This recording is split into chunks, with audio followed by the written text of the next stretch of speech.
Always check your closet. Hi Reddit and R. No sleep. Today I wanted to tell you of an incident that has been haunting me for a while. It was when I was 18 and living in Athens, Greece. I'd be living with my parents at this time, on my final year at high school, studying hard for the exams at the end of the year. We also lived on a flat, so we had a lot of neighbors at close proximity. I always was the paranoid kind. I read stories about serial killers, stalkers, and pedophiles when I was younger. I looked at unsolved cases about missing persons and murder victims. So given my always pessimistic and cynical nature, I was very cautious and paranoid. I was also mugged when I was younger. So every time I saw someone behind me at night, I changed sidewalk and tried to avoid them. I was suspicious of everything and everyone, and trusted very few people. So anyways, let's cut to the chase. It was Friday, 3 weeks before my exams, when my parents told me they had to leave the country to go to a wedding in Houston. Weird, I thought. I knew they had a friend in the USA, but didn't know he was from Houston or that they kept contact. They told me his son was getting married, and since my parents were friends with his dad, he invited them. Anyways, they obviously understood that I had to study, so I stayed home. Given any other circumstance, I would gladly come with them. I'd never been to the USA and I always wanted to travel the world. I was also with my dog. Her name was Lucy. She was a mix between a Pomeranian and a Greek small domestic dog. She looked like a fox, and despite her eagerness and fierceness, she was quite easily scared and a bit lazy. But I loved her, kind of as a daughter. When Saturday came, I studied a bit of biology, made some eggs and a salad, and come afternoon I took my dog for a walk. North of our suburb there was a hill with a small forest.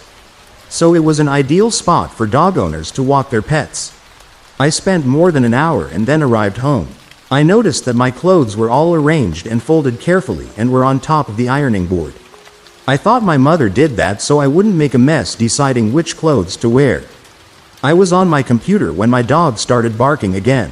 Lucy always barked whenever someone exited or entered the flat, but this time was different. She kept barking in my room throughout the day and didn't stop when I told her to. Fuck it, I thought, and went close to the closet door. Maybe I forgot one of her toys in there and she wanted to play? At least that's what I thought at the time. However, what ensued was much different. I saw a man, not a fucking doll, a bloody man. He was wearing a vest and a mask. Only thing I could make out was his eyes. They stared back to me and were a shade of green. He jumped to me and threw me to the floor. I started to scream for help while he punched me, and I tried to resist. He made no sound except for some heavy breathing and grunts. My dog kept barking while I tried to keep him from smashing my face with his hammer. His hammer got knocked away after I punched him, and he instead tried to strangle me. It's over. This is how I die, the pessimist inside me kept talking. The masked man was too strong for me. Tears started flowing from my eyes. Then suddenly I realized he freed my throat from his hands and I heard him screaming. It was louder than Lucy's barking. His left ear stood on the floor and he bled from the hole that was left of his ear. Lucy had bit it off. I took the opportunity to grab his hammer. I lost count of how many times I hit his face. I wanted to make sure he was dead. When I stopped, I started crying again, this time out of frustration. I kept looking at his now unidentifiable face when I heard a knock on my door. Fuck, was my first and only thought. Whoever he was working with must have been outside, waiting for his friend to do the deed. But why would he knock? I slowly moved to my door when the knocking became louder and louder and the man who was knocking started shouting. Instead of being the intruder's friend, it was my neighbor. He kept screaming at how it's almost midnight and that he has to wake up for work tomorrow and that I should stop playing video games and acting like a kid. Call the fucking police, I shouted at him with tears rolling down my eyes. Ignoring his rant. What? He said, looking shocked. I explained to him what happened and he called the police, almost looking as scared as me. While waiting for the police to come, I checked the man's backpack. His arsenal included pincers, a Swiss Army knife, handcuffs, a screwdriver and more. I quickly realized had it not been for my dog, my brains could be all over his tools. However, when I took a look at what was inside a small bag, I almost fainted. The bag made a jingling sound and inside were dozens of keys. They all fit my apartment's appearance. And inside I found my keys as well. I double-checked my pocket to make sure they were still there. And guess what? They were. The fucker managed to get a copy of not only my keys, but of everyone's from my flat. I was not his first target and definitely not his last. My face turned pale when I saw the photographs of people around the neighborhood. They were taken by afar and from an odd angle. I called my parents since it'd be daytime in the US and to explain what had happened. Instead, they told me they were heading back the same day. My dad said that someone pulled off a prank and that the wedding never took place. He was mad at himself for wasting so much money and for not calling first to confirm the invitation. I shuddered. I couldn't believe all that was just a coincidence. I explained them the events that occurred and they were shocked. Told me we'd talk face to face. When the police arrived, they interrogated me for a bit. Asked me where I was during the day. If I knew the man. If I ever provoked someone and if I knew someone skilled enough to get copies of so many keys. I answered honestly, and the police thanked me while gathering the evidence and the man's body. After a week, we had changed our lock and advised my neighbors to do the same. While using my PC again, I noticed a USB connected to the tower. After doing some research and asking some experts, I came to the conclusion that a keylogger was planted to my computer. I immediately deleted all my social accounts, destroyed the USB and got a new computer. The police told me that they identified the man. He was living in a different area than mine and checked his apartment. He lived alone and his home was decorated with maps of Athens and other European cities. Plus a couple of pictures of disturbing content, didn't go to detail. They also assured me they'd look into any other possible victims and/or partners. After that incident, my parents reluctantly agreed to sell the house. They moved to the countryside and I moved to a different city after I entered university. I keep dreaming of the man with the mask and his bag of keys. What if someone has the keys to my current apartment and is waiting for the proper opportunity to strike? How did he know I was away at that time? Did I do something to him without remembering it? What if Lucy didn't bite him? The same questions kept popping in my head all the time. I was never a religious person, but every night I prayed to God he was acting alone and that something similar would never happen again. So far, my prayers have been heard, but the police never confirmed or dismissed my fears. The Everglades mysteries. Atlantic Dale is a shitty town. Mostly, that's one of the downsides of living so close to the borders of a world-famous wildlife preserve. It's the kind of place where you have to tolerate visitors asking if there are really alligators in the swamplands, or if they're allowed to take pictures of all the endangered species. We get a shit ton of obnoxious tourists. Most people threaten to pack up and leave after living here for more than a month. But none of them follow through, since rent is stupid cheap. We're that spot on the map you probably drove through on your way to the big show down south. The whole town could go bankrupt one day and the rest of the world wouldn't give two fucks about us. If you've spent most of your life here, like me, you grow used to its little inconveniences. Take the weather. It's hot as hell 9 days out of 10. Except when it decides to rain frigid water for 24 hours straight. The swamp makes noises too. The usual squelching and rustling, of course. But sometimes when it's way too late at night, you can hear these obnoxious birds twittering away in the cypress trees. And let's not forget the tourists who put up their tents and blast country music while yammering away about the beauty of nature. They never let up, not even when you throw beer bottles into their stupid campsites. Par for the course for the average townie. But when you work here as a town constable, you have to tolerate a whole load of extraneous shit. Drunk lowlifes threatening to chuck their neighbors' yapping dogs into the marsh. Travelers getting lost on trails that lead nowhere. Animals that keep wandering down Main Street. No matter how much you guide them back to the water, eventually you have to just accept that this is the way it is. You take the good days with the bad and hope the weekly rains don't flood your basement. The last thing you expect in a town like this is a fucking murder case. But guess where I found myself last Tuesday night, instead of throwing back some shots with the boys and girls at the station?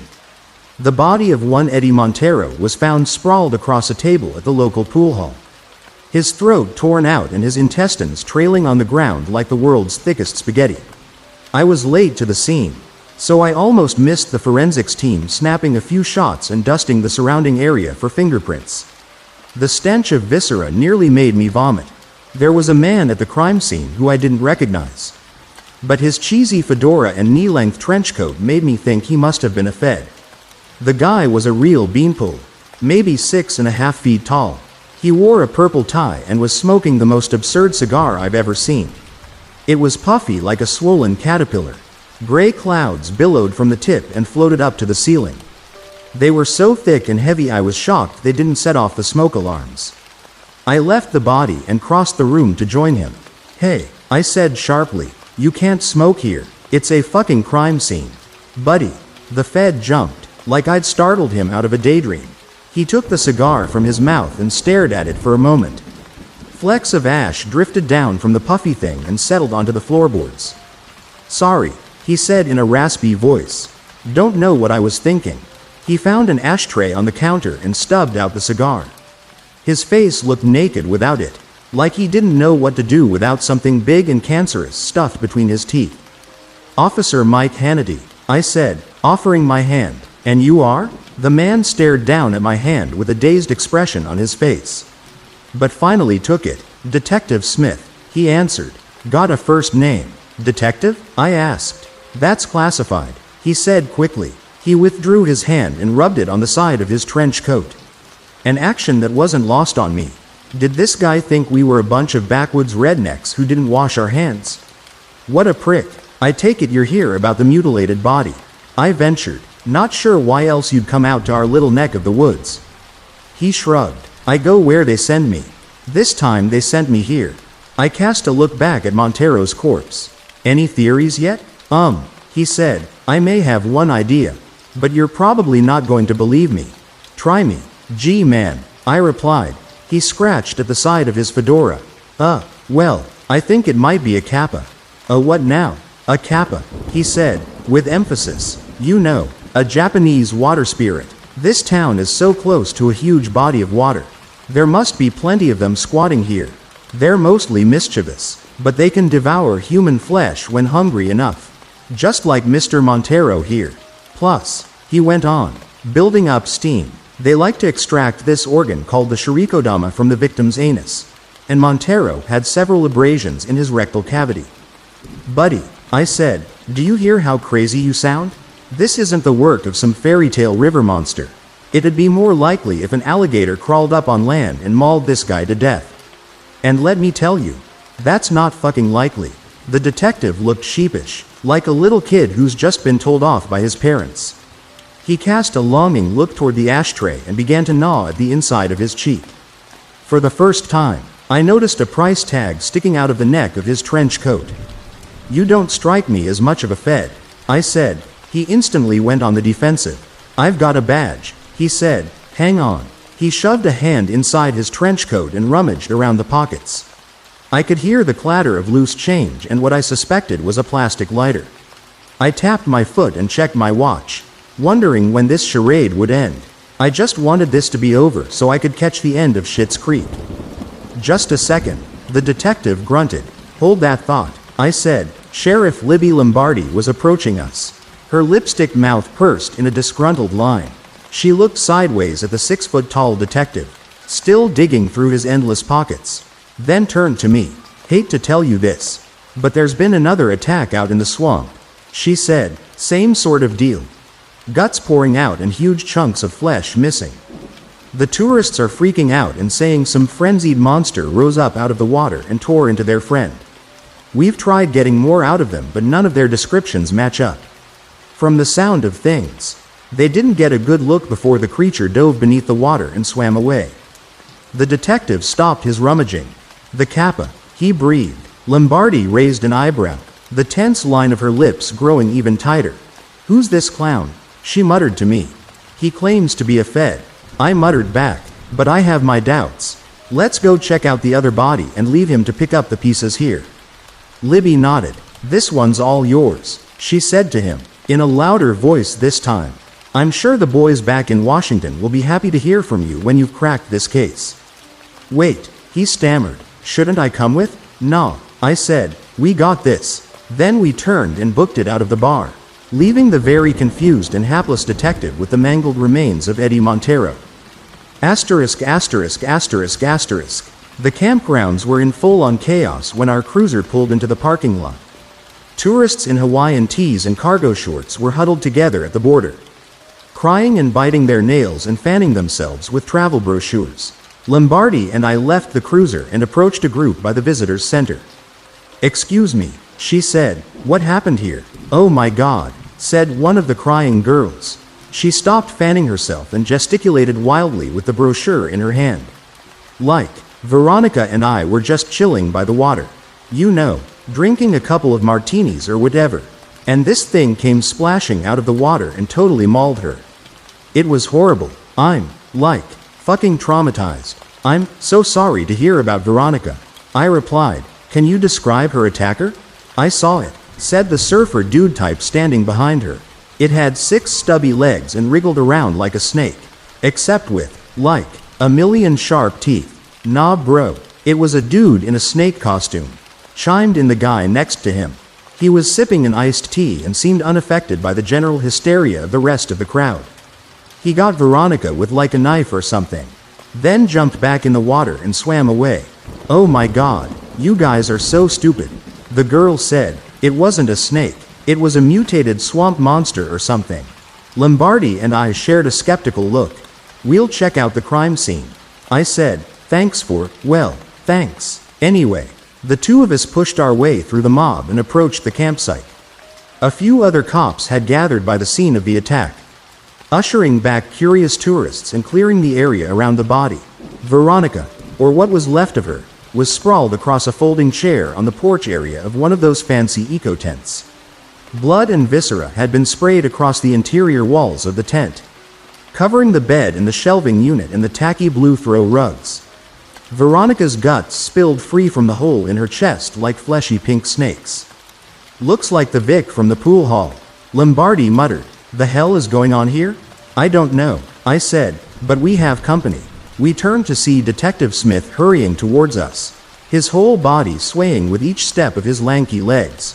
He ran up to the edge of the crime scene and took a second to bend over and catch his breath. When one of the other cops asked him what he was doing here, he reached into his pocket and pulled out the elusive badge he'd been rummaging for earlier.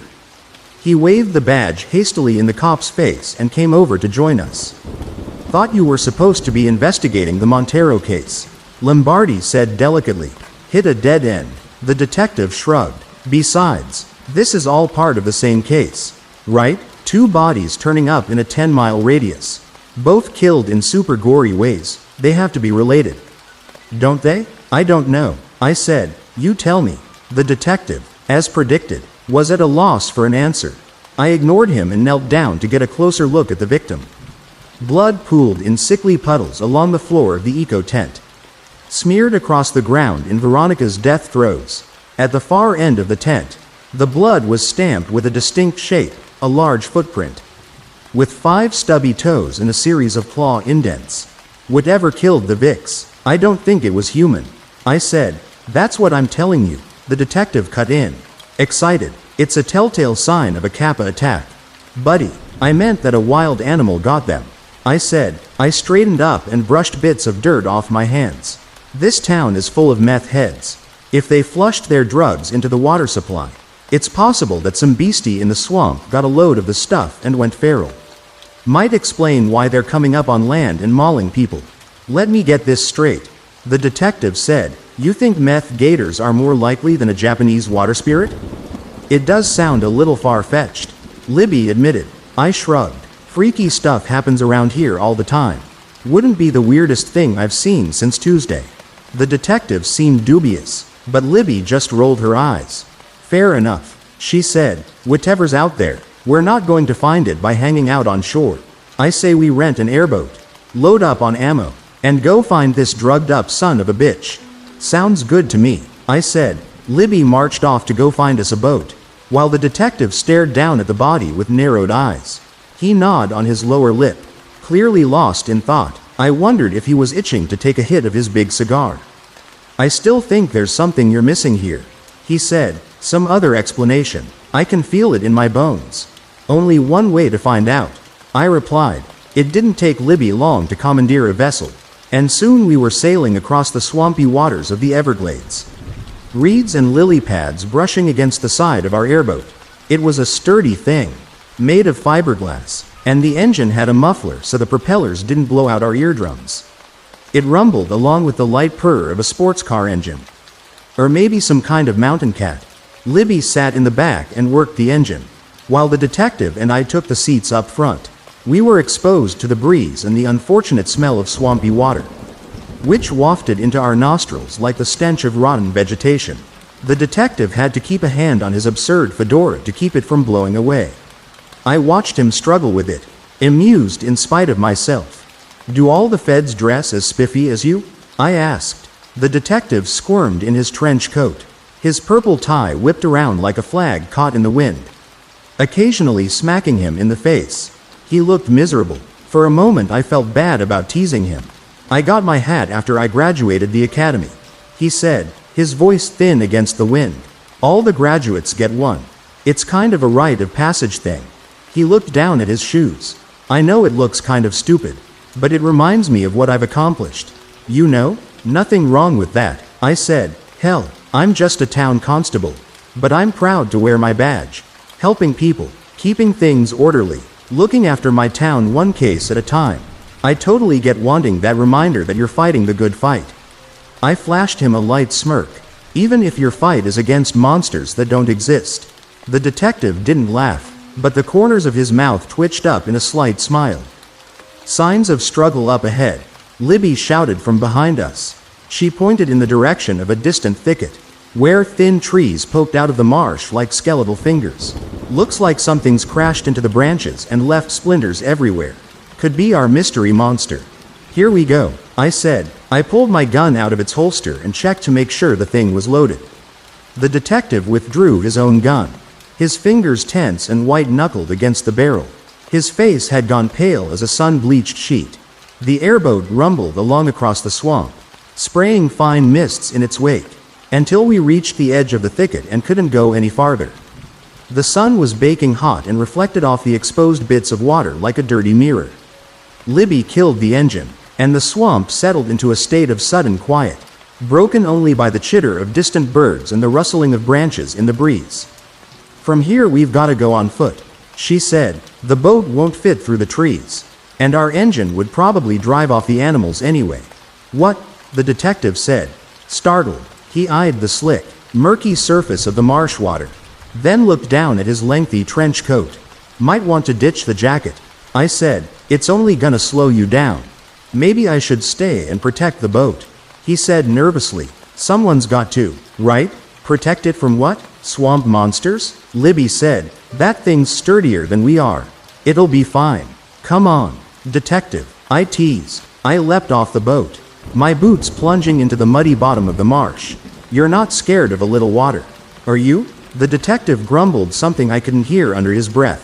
He wriggled out of his jacket, folded it, and placed it gently on the seat.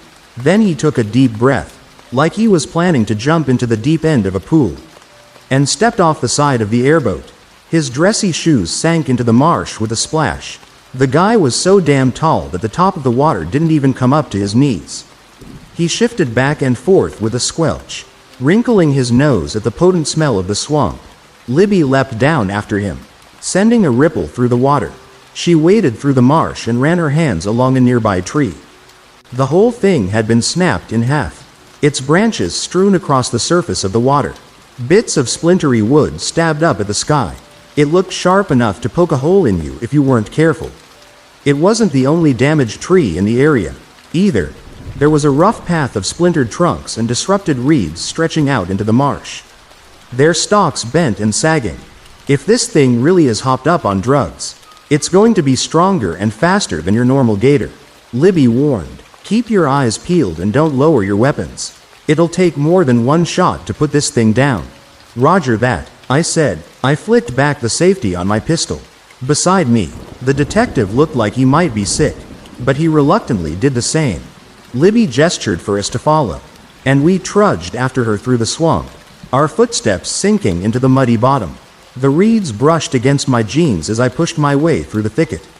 The trail of devastation stretched out into the depths of the swamp, a line of smashed-up trees that formed an erratic but recognizable path. The gator, or whatever it was, must have been flailing like crazy to leave such a mess in its wake. We squelched on and on, wading through the murky water. Sweat ran in rivers down my face and I could feel my cheeks burning. A few clouds drifted lazily across the sky, but not enough to block out the overbearing sunlight. Swarms of gnats buzzed and circled around our faces. I was grateful when we wandered under the cover of some taller cypress trees, the sun disappearing behind a patchy canopy of green. "I don't like this," the detective whispered. "It's too quiet out here. Shouldn't we hear some animals?" I put a hand to my ear and listened. Oddly, he was right. There wasn't a single chirping bird to be heard in the trees, or even the lapping of waves as gators and larger fish swam their way through the marsh. It was like we'd entered some kind of dead zone. Libby was drifting further away, still trudging along the path of bent and splintered trees. But I stopped where I was standing. The detective was right. I didn't like this one bit. "Get down," he shouted suddenly. I whirled around, only for the detective to launch himself at me and push me down with an oof of breath. The swampy water exploded outward in a sudden splash, and a massive, scaly creature came bursting out of the marsh, its toothy snout gnashing and chomping at the empty air. It was a gator, all right, but the biggest one I'd ever seen, easily 15 feet long and bulky enough to crash through a brick wall. Its snout was stained a deep red, and bits of intestine still trailed from its teeth, flapping through the air like streamers. My gun flew out of my hand as the detective drove me back and sent both of us crashing into the water. My whole head went under, and I sputtered as the swampy water flooded into my mouth, leaving a horrible, earthy aftertaste. I splashed my way back above the surface and wiped the filmy water from my face. The gator had slipped back beneath the marsh, but the waters 20 feet away were churning, as if set to boil. A huge, scaly tail emerged from below and slapped the surface, sending a spray up into the cypress trees. "Oh fuck," I uttered. The detective was rising to his feet, his whole suit dripping and covered with algae, and it looked he'd lost his bearings. I splashed over to him and shook him roughly by the collar. "We've got to get back to the boat," I yelled. "That thing's gonna maul us if we don't." He snapped back to the real world, water dripping like beads of sweat down his face. "It's too far away," he said, a touch of panic in his voice. "Where's your gun?" "I dropped it in the fucking swamp," I said. The thrashing of the gator was getting closer. Any chance of escape we had left was dwindling by the second. "Where's yours?" The detective lifted his pistol, but my heart sank when I saw the water dripping from its barrel. It had gotten soaked in the swamp when he'd pushed me down. I whirled around and turned to see the gator barreling toward us, its whole body flailing as it propelled itself through the water. There was a craziness to its movements that I'd never seen in a gator before. Its jaw moved at a rapid fire speed, gnashing at the remains of Veronica's intestines.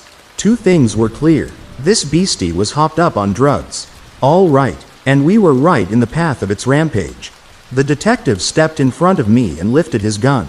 "Stay behind me," he said. He was trying to project an air of bravery, but I could hear the tremble in his voice. He lifted the dripping gun and pulled the trigger. To my surprise, the gun fired, and a bang echoed across the swamp. Unfortunately, the bullet missed the gator by centimeters. Its jaws were opening wider now, revealing its pink, tender throat, and it lunged at the detective, leaping out of the water like a tremendous scaly fish. I reached out and yanked him back. The jaws snapped shut on empty air, and the gator came crashing down, drenching us with another murky wave. It quickly got its bearings and circled back, leaping up again, but something long and gleaming zipped through the air and sank into the side of its face, sending it flailing to the right. I stared down at the writhing animal. There was a wickedly sharp hunting knife wedged into its eye, and it was gushing blood into the water, turning it a sickly red. I spun around, heart pounding, and saw a man charging toward us across the marsh. Where the hell had he come from? He was large, burly, wearing a thick leather vest with no shirt underneath. His arms were veiny and muscled. There were scars running up and down his body, creating a lattice of white marks on his face and neck, and his eyes were wide, blue, and bloodshot. His hair was slick and greasy, and it blew behind him in tufts as he plowed his way through the water. He splashed past us and threw himself at the gator. The creature thrashed and flailed, but he wrapped his muscled arms around it and held on tight.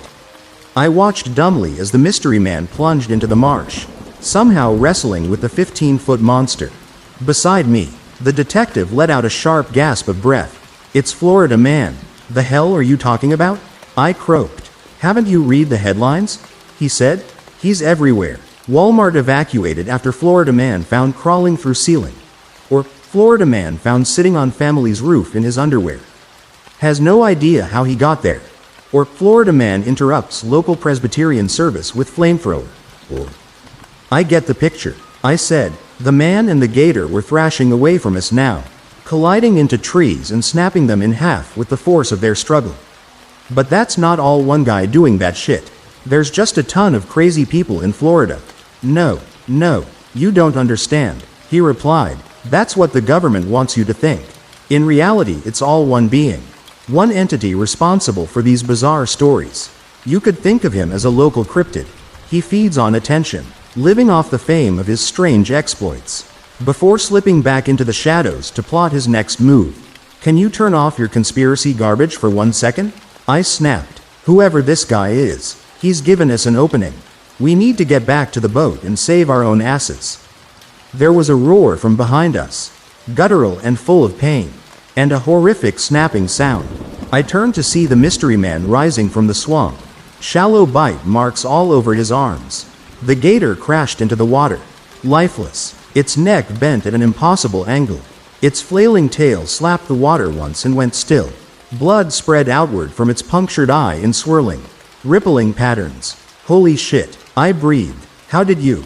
But the man apparently wasn't interested in talking. He reached down, yanked the hunting knife out of the gator's eye, and kicked the creature with one heavy boot. It drifted away, blood streaming in its wake. Then the guy turned to face us. His bloodshot eyes stared in our direction, wide and manic, and his whole body trembled like a washing machine. He opened his mouth and gnashed his teeth like the gator he'd just killed. Shit, I realized. He's hopped up on drugs too. Then he came rushing at us, and the detective and I stumbled backwards. He moved like a man possessed. The water barely slowed him down. I glanced hastily around, hoping to find a sharp floating branch that I could defend us with. But there was nothing around except a few splintered twigs and a thick cluster of reeds. When I looked up again, the man was only 10 feet away, charging toward us with his mouth open and his bloody knife raised high. Bang, bang, bang. The man staggered to the side, 3 bullet holes appearing in the center of his leather vest. His hand opened and the knife dropped into the water with a tiny splash. The detective and I whirled around as Libby emerged from the thicket of trees, her gun raised and smoking. The man let out a tortured howl, like a wounded animal, and Libby fired one more shot for good measure. It sank into his chest and sent him sprawling across the water. He floated there in the murkiness, his fingers twitching, unconscious, but somehow still alive. "You took down Florida Man," the detective whispered in disbelief. "Are you boys okay?" Lombardi called. She hurried over to us as fast as she could in the swampy muck. Her hair had come loose from her bun and her face was slick with sweat. She lowered her gun, but kept a wary eye on the burly man in the water. "We're fine," I said. "God knows what that guy was doing out here in the middle of nowhere. But he took down the meth gator for us. Wouldn't surprise me if he was behind some of those attacks too." Libby said. "Montero wasn't anywhere near the water when he got mauled. Hard to imagine why someone would commit such a grisly murder. But he's certainly homicidal enough. Meth is a hell of a drug," I replied. "Either way, I think we've seen the last of the mutilated bodies around town." The detective couldn't stop staring at the man floating on the surface of the swamp. His fedora was askew on his head, and little bits of graying hair floated free from his scalp in the breeze.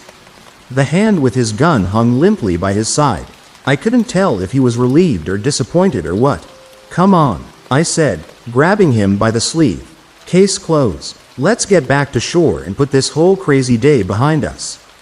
The next evening, I was throwing back drinks at our local tavern when the detective slipped into the seat next to me. He was gnawing on an unlit cigar and had bags under his eyes that were so dark they looked like eyeliner. I gestured for the bartender to pass us another beer, then turned to look at my unlikely partner in crime. "You're not a federal agent," I said. It wasn't a question. His jaw tightened around the end of his cigar. "I have to show you something," he said. Then he reached into the pocket of his trench coat and rummaged around for a few seconds. When he drew out his hand, he was holding a laminated slip with an official-looking stamp plastered across the front. I took it and stared down at the 3 lines of printed text.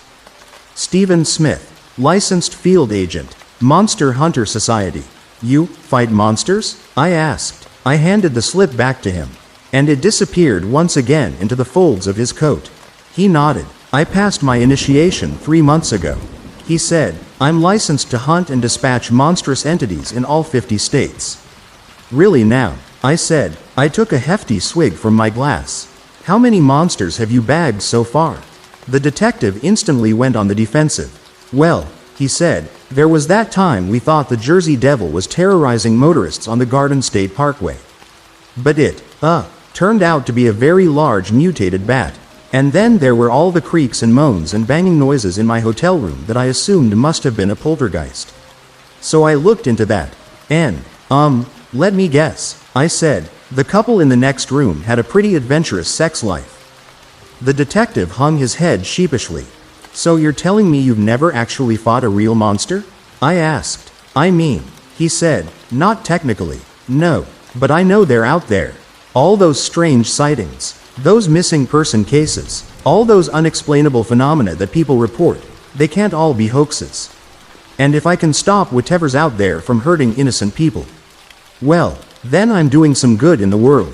I can make a difference. It's all I've ever wanted. You know, I get it," I replied. "And hey, maybe you were onto something with that cryptid theory of yours. I saw the headlines this morning and they were pretty crazy. Florida man survives 4 bullets to the chest with minor scarring. Sounds pretty inhuman to me." The detective smiled. It was slight, but I saw it. "I'll leave that one to you and the local law enforcement," he said. "Not sure I'd be much help in this case. Florida's a bit too strange, even for me." "You're leaving?" I asked. "Yeah," he said. "I should probably be moving on. There's been reports of a Wendigo out west that I ought to look into. Missing campers, the usual stuff. I shouldn't keep them waiting." The bartender finally arrived with our second beer, but the detective rose from his seat and politely declined. He brushed invisible specks of dirt off his trench coat and smiled at me beneath the brim of his fedora. I smiled thinly back. "What if we do start seeing monsters around here?" I said, half joking. "Can I count on you to have our back?" The detective shrugged. "I go where the society sends me," he said. "If the time comes, and you do really need my help, I'll be here, I promise." I lifted my glass in a toast. "Here's to next time, then," I said. He nodded, plucking his cigar from his mouth in a light salute. "To next time," he echoed. Then he left, striding toward the exit with his hands tucked into his pockets. I sipped from his abandoned beer and watched him go. He pushed open the door and ducked under the low frame, the top of his fedora just barely brushing against the wood. Soon there was nothing left of him except a silhouette among the car headlights and falling rain. Then the bustle of the tavern settled in around me, thick and heavy, and I found myself alone at that empty stretch of bar.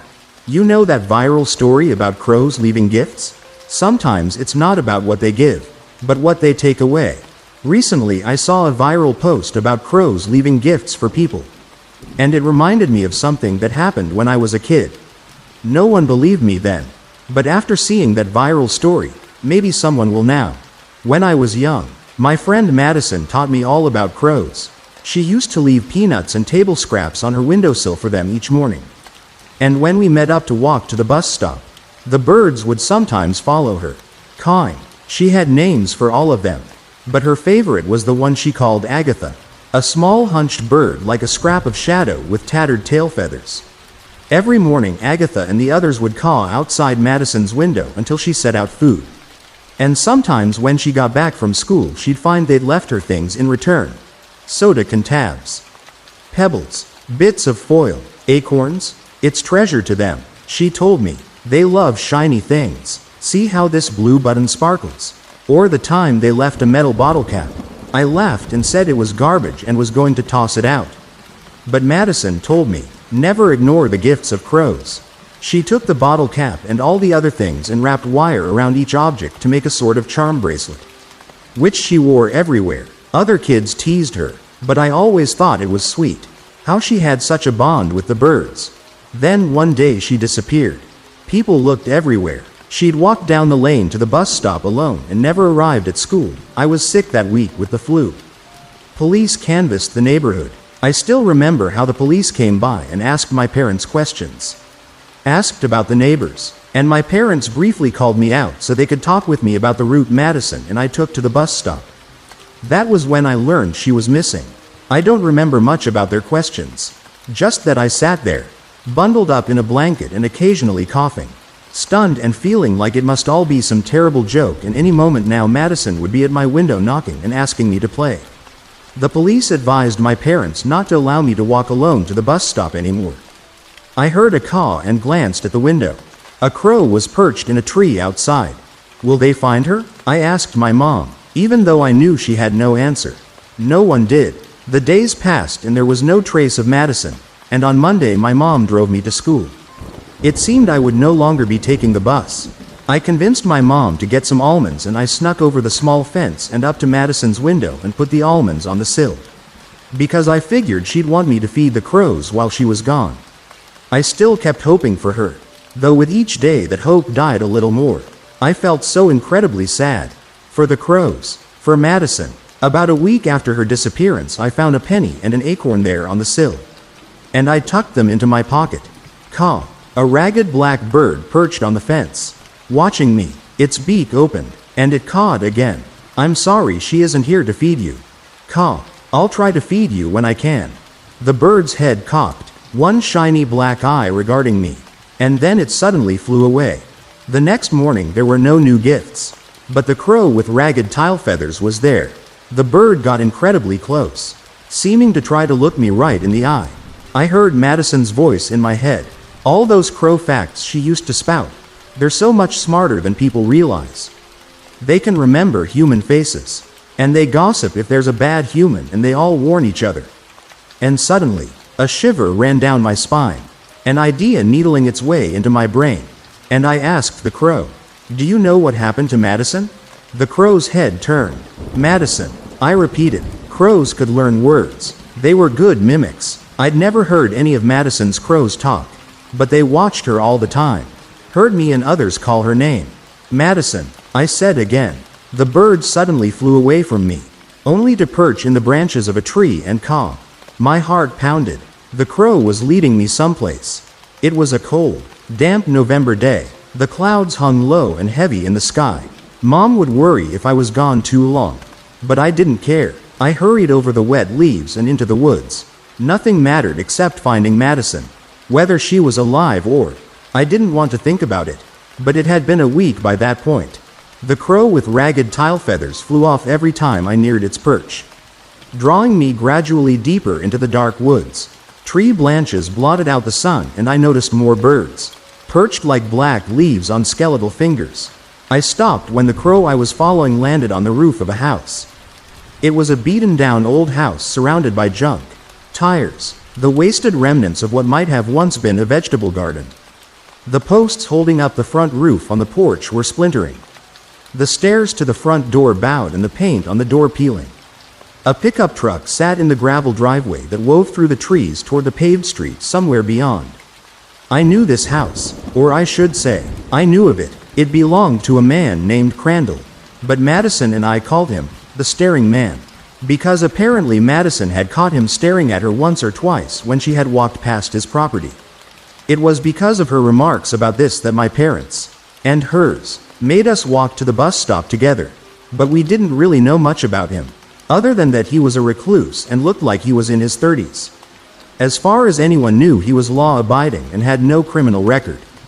I didn't like him, but police must have already questioned him and found nothing, because I saw smoke drifting from his chimney. Caw. The bird eyed me. Its compatriots, perched in the trees around us, also looked down at me. I felt certain they had led me here, but there was nothing I could do on my own. So I rushed back home and burst through the front door and announced to my parents that I knew who'd taken Madison. They contacted the police, but when I told the cops about the crows leading me to Crandall's house, they burst out laughing at me. "Kid, They probably just wanted you to feed them," said the cop who seemed to be in charge. He assured me Crandall's property had been thoroughly searched. My parents apologized for wasting their time, and after I retreated to my room, I heard them all speaking in hushed voices about how kids work through this stuff in their own ways. There was only one thing left to do. I had to go and find Madison myself. The next day was a Saturday, and my parents usually slept in on weekends, meaning I'd have at least a few hours before they'd come searching for me. I got up early and slipped my shoes and coat on and went out. The faint red and pink of dawn spread through the sky as the sun rose behind the trees. As usual, I brought some food for the crows. I'd even tried to make a necklace of their gifts to me. Though I wasn't as artistic as Madison, I saw several crows in her yard, waiting for me. I told them good morning and scattered peanuts for them and said Madison's name several times, loudly, and then I crossed the yard and went into the woods, taking the route the crows had shown me before. Crandall's house was a good hike away, and it took some time before I at last arrived in the right area. As soon as I saw the dilapidated beige siding, I slowed, suddenly very aware how loud my crunching steps were through the fallen leaves. A few crows watched me. I didn't even know if these were Madison's crows or different ones. The woods were full of them this time of year. I didn't see the ragged tile feathers of the only one that I could recognize, the one Madison called Agatha. But even if they were different crows, it still made me feel better to have them around, and I touched the necklace for good luck, carefully, keeping one eye on the door to the house in case the staring man should step outside. I began to search. I looked up. Disheveled tail feathers, as hunched as ever. Agatha watched me from a branch, cawed, and took off. My heart raced. I followed the bird. We ventured deeper into the woods around the house, and finally it perched on an old fallen log. The soil nearby had been disturbed. I could see even with the leaves all over, and the crow was pecking at something. A faint spark of light. A soda tab, I realized. A soda tab with a bit of wire looped through it. The blood pounded in my ears so hard it was like a roar. A rushing waterfall cascading through my veins. I could hear nothing but that sledgehammer of my heartbeat, ringing through my ears like a gong as I reached forward a shaking hand and pulled from the leaves Madison's charm bracelet.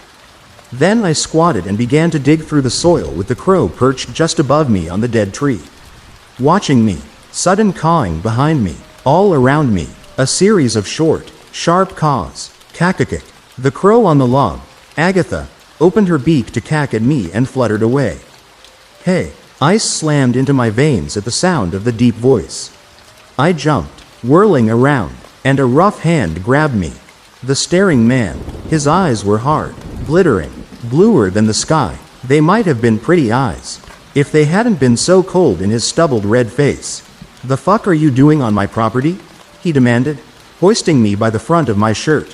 "Heel up," I screamed. "Heel MMMFFF." His gloved hand clapped over my mouth. I fought and squirmed, but it was no good. He dragged me back the way I'd come, toward the sagging front porch of his house. "Cack-a-kick, cack-a-kick, shut the fuck up," he yelled. At first I thought he was yelling at me. Then I realized he was yelling at the crows. We were nearly at his front door when a very loud caw sounded nearby, and the man swore as a flutter swept overhead. His grip on me loosened, then released as he stumbled back to swat at something that flew right into his face. I scrambled and ran. Behind me, the man lunged for me, but the crows were darting in and out, dive-bombing him, and he tripped. I bolted all the way home. I got lost on the way, and for a little while was wandering the woods. Finally I made it to my house and burst in screaming at Mom and Dad to call the police. When I told the cops about the bracelet, they asked me to show them where, but the woods all looked the same to me when I led them back to Crandall's house. Without the crows, I couldn't find it. We searched all over. No bracelet. The officers seemed to think I was making the whole thing up. They did interrogate Crandall. He admitted he'd found me on his property, digging through the leaves, and said he'd grabbed me to try to bring me home. He also added that I was a nuisance and that he wanted a restraining order to keep me and other kids off his land. From the trees above, the crows watched, and they watched as my parents took me home. I locked myself in my room and cried into my pillow all night because nobody believed me. which meant Madison's disappearance would forever remain unsolved. To this day, her disappearance is a cold case. I never recovered the bracelet. Either it's still lost in the leaves, or Crandall disposed of it. I know that's not a happy ending. Like I mentioned at the beginning, no one believed me back then about the crows. Madison was right, though, about their gifts. The birds don't bring trash. They are very judicious in the gifts they select, and I know this because a couple of days after the incident with Crandall, I was sitting outside, moping at her window, and the crows brought me a gift to make me feel better. Caw. I wiped the tears from my eyes and saw, through my blurry vision, that they'd left something on the sill. At first it looked like a pair of misshapen marbles, each mostly white with a splotch of blue bright as the sky. Long red tails dangled from the gloppy things, and as my teary vision cleared, I gasped, eyes, human eyes. I flushed them down the toilet so the birds would not be blamed. Since then, I keep every one of their gifts, each precious charm worn around my neck like a blessing. My mother loves true crime. I never thought I'd be one of the people to write a story here, to share something horrible. I actually never used to read Reddit or anything like it. I don't even like horror stories. But my mother loves everything scary. She decorates her house for Halloween in August. She watches slashers like they're her stories. I guess I started reading these stories to try and engage in her hobby. It never really clicked, but I tried. My mom was always interested in this stuff, though. When true crime became bigger during the pandemic, she eagerly started watching every YouTube channel she could find. I'd wake up in the mornings, at 8 a.m., to the words, throat slashed, or eyes gouged out, or stabbed 44 times. I was 18 and I had heard my mother say exsanguination more often than she'd said I love you. I know that sounds dramatic, but not only is it true, it's frighteningly relevant. I saw less and less of the woman who had raised me, and more of an empty shell with nothing to fill her but the horrible words coming from our TV at all hours. My dad wasn't in the picture. He hadn't been for over 10 years, for reasons I won't go into, but I know he was depressed. It was just me, my mom, and the TV. Once, when I had managed to drag her out to a doctor's appointment, I joked that the TV was my new dad. She just looked at me with her tired eyes. No anger or humor, and I didn't say anything about it again. I began to wish for her to get angry at me, to do something, to feel again. I regret that now. The thing about true crime, beyond the obvious that it's true, is that most of the cases that get sensationalized are unsolved. I read somewhere that there are as many as 50 active serial killers in the US at any given time. Of course, that means a lot of them don't get reported at all. But the ones that do, and the ones that aren't solved, get turned into televised candy for bored housewives. Exactly a month ago today, I woke up to my mom doing the same thing she did every morning, drinking her coffee and watching a video on YouTube. "Hey, Mom," I said, expecting no response. It was almost startling when she snapped her head towards me and grinned. "Hey, Em," she said, cheerful. It was the most emotion I'd heard in almost 2 years, and I admit I was a bit nervous by the sudden change. "You want to watch this with me?" she asked, gesturing at the television with her coffee mug. I'd bought it for her a few years ago. It said, #1 Cat Grandma. A stupid joke, and an upsetting one. My cat had ran away a few months ago. But I can't pretend that I wasn't also a little happy to finally be invited into this secret world my mother languished in. She wasn't antisocial, but I wouldn't say she liked talking during her stories. Maybe a few comments here or there, but mostly to herself. I sat on the couch. Instead of continuing the video, my mother clumsily navigated the Roku remote control and began a new one. A glance at the video info said it had been posted around midnight, 8 or so hours ago. She patted my leg awkwardly as the video began. I smiled a little weakly and then focused on the TV. I was honestly confused by her enthusiasm. She practically vibrated with emotion as we watched the opening scroll. It was the usual stuff. The name of the channel, redacted, then the name of the episode, and a few words about Patreon. On the bottom left a little pop-up about paid promotions being in the video slid onto the screen, and I felt my eyes glaze over. Yes, I'd tried to engage with my mother before, but I can't say I was thrilled about this. The voice on the screen had a dead, utilitarian tone. Subtitles were on despite the words themselves already gliding across the screen.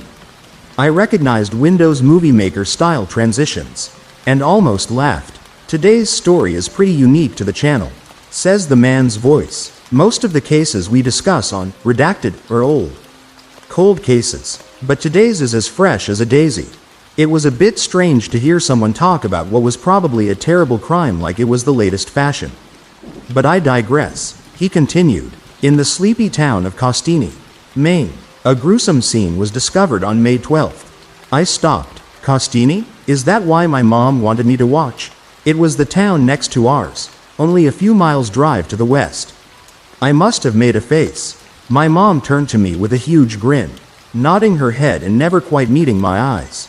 2 homeless men were found dead, their throats cut, their bodies stashed in a dumpster behind a local grocery store.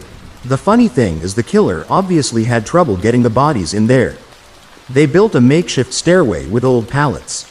No DNA was found at the scene, beyond the victims, which honestly was everywhere. The killer rolled them up the stairs like old rugs.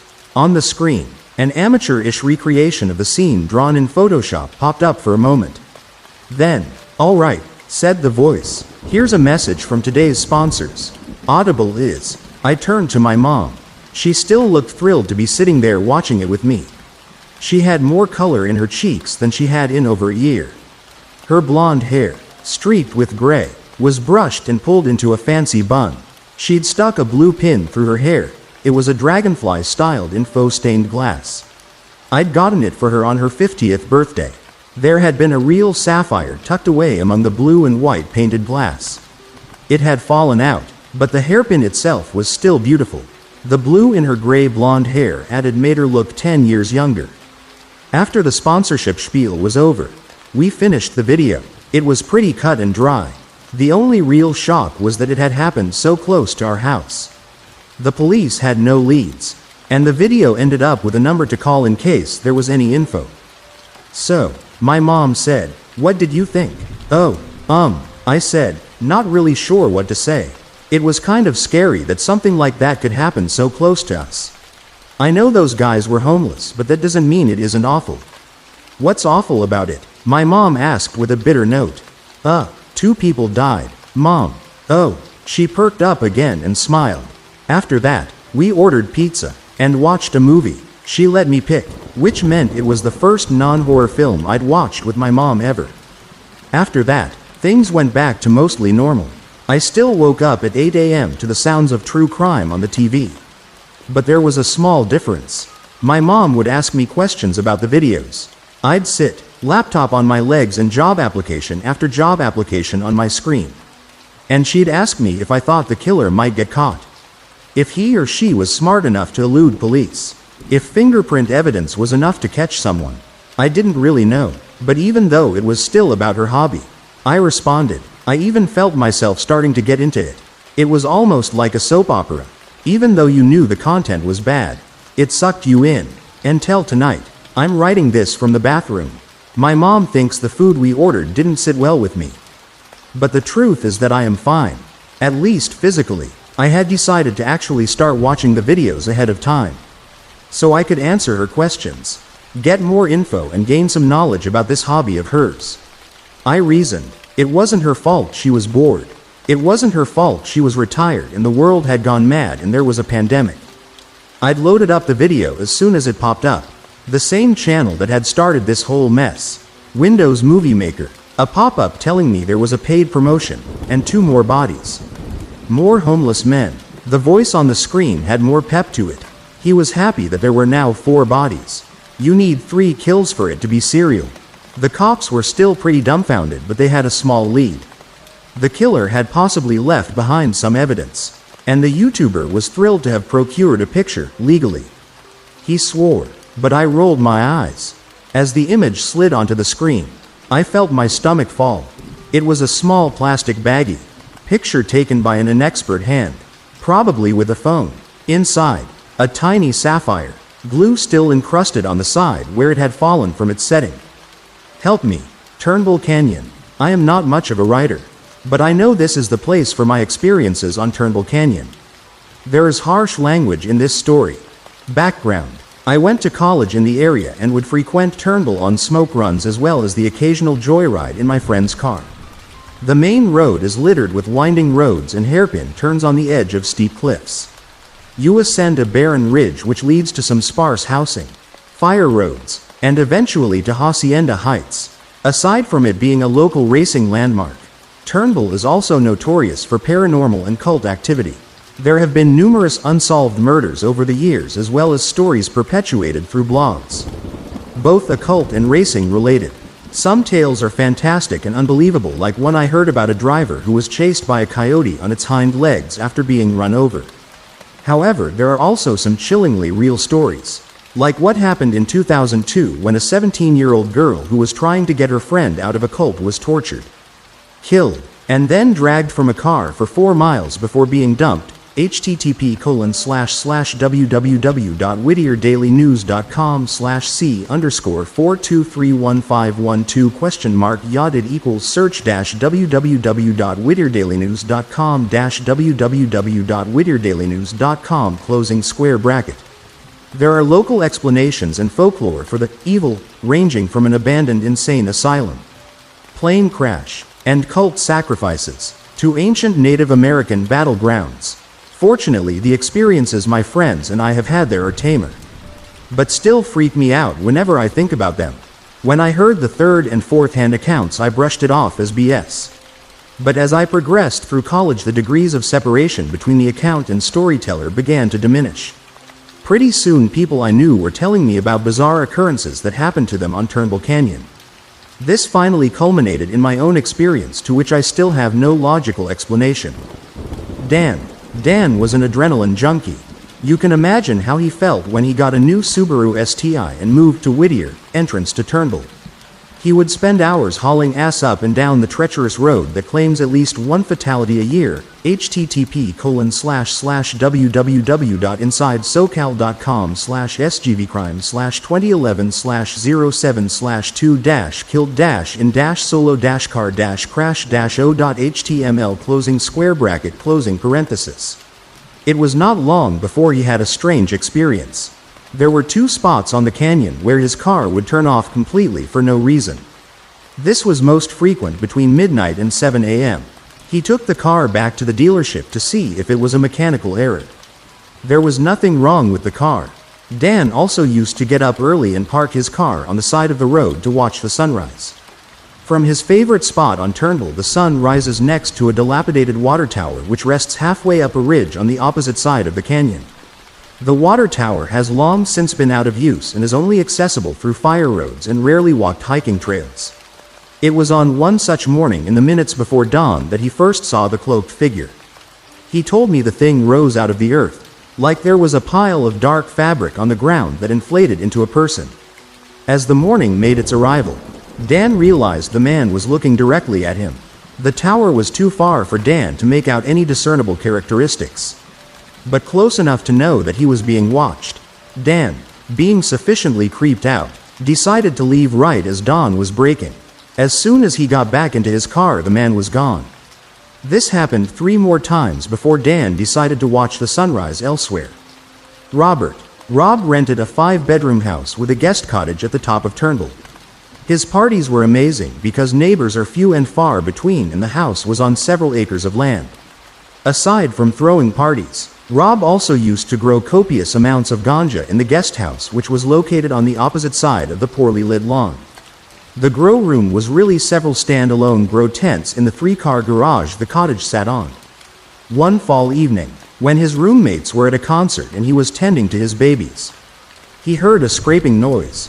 The noise persisted over the carbon filters, dehumidifiers, and fans and seemed to be coming from outside on the other side of the cottage. Strange noises were not uncommon with the wilderness, wild peacocks, and his dog Jenny running around. However, the combination of his paranoid personality, commercial grow operation, and the sativa he had been smoking on had him spooked.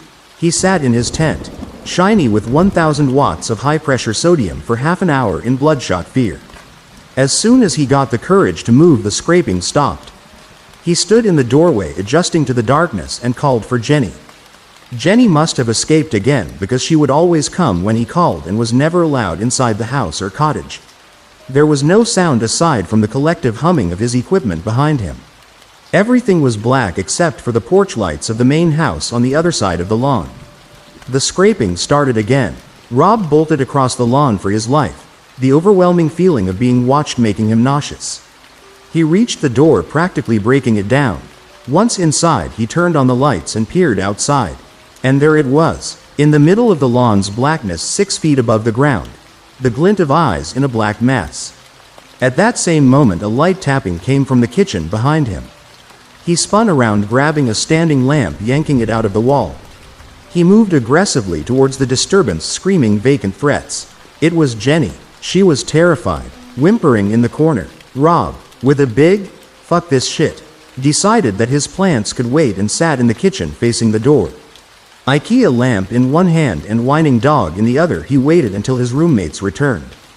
When they got back from the concert, Rob asked one of them to go with him while he finished tending to his crop.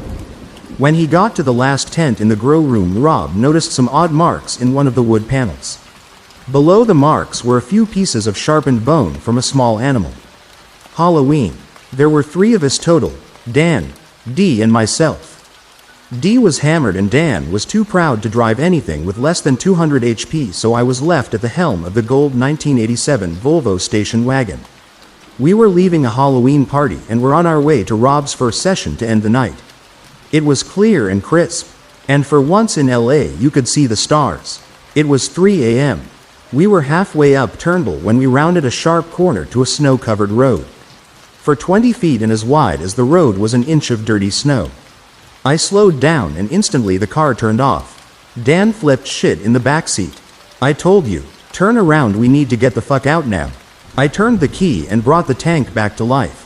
I was about to address the fact that the road was too narrow to turn around when Dee solemnly interjected from the passenger seat. "That's not snow." It wasn't. For 20 feet and an inch thick the road was covered in feathers and wings of chickens or pigeons. There was not a lot of blood, just occasional bits of red meat clinging to wings. We proceeded in silence, broken by the crunching of tiny bones. The road straightened out, revealing a curve marked by a yellow directional arrow 60 feet ahead. There was something glowing dark red right above the sign. We got closer. I looked directly at it. I couldn't stop. I remember being able to feel my heart pounding in my head. Death was inevitable. Fear is what it looked like. It took over and I started slowing down as we neared. I had the closest view of the thing. Dee swore he never saw the red mass, but clearly saw what was right behind it, 10 feet away on the canyon face, staring right at us. Dan started screaming again and Dee punched me in the arm. The sudden pain woke me up and I floored it as a dark mass with cold eyes started to move towards us. The car died again, and again. Finally, right as the black mass slithered onto the road, the tank roared to life and I drifted that station wagon better than Dan ever could in his STI. The thickest fog I have ever seen set in around the next corner as we frantically made our way to Rob's. That was the last time I ever went to Turnbull at night. Stockholm Syndrome.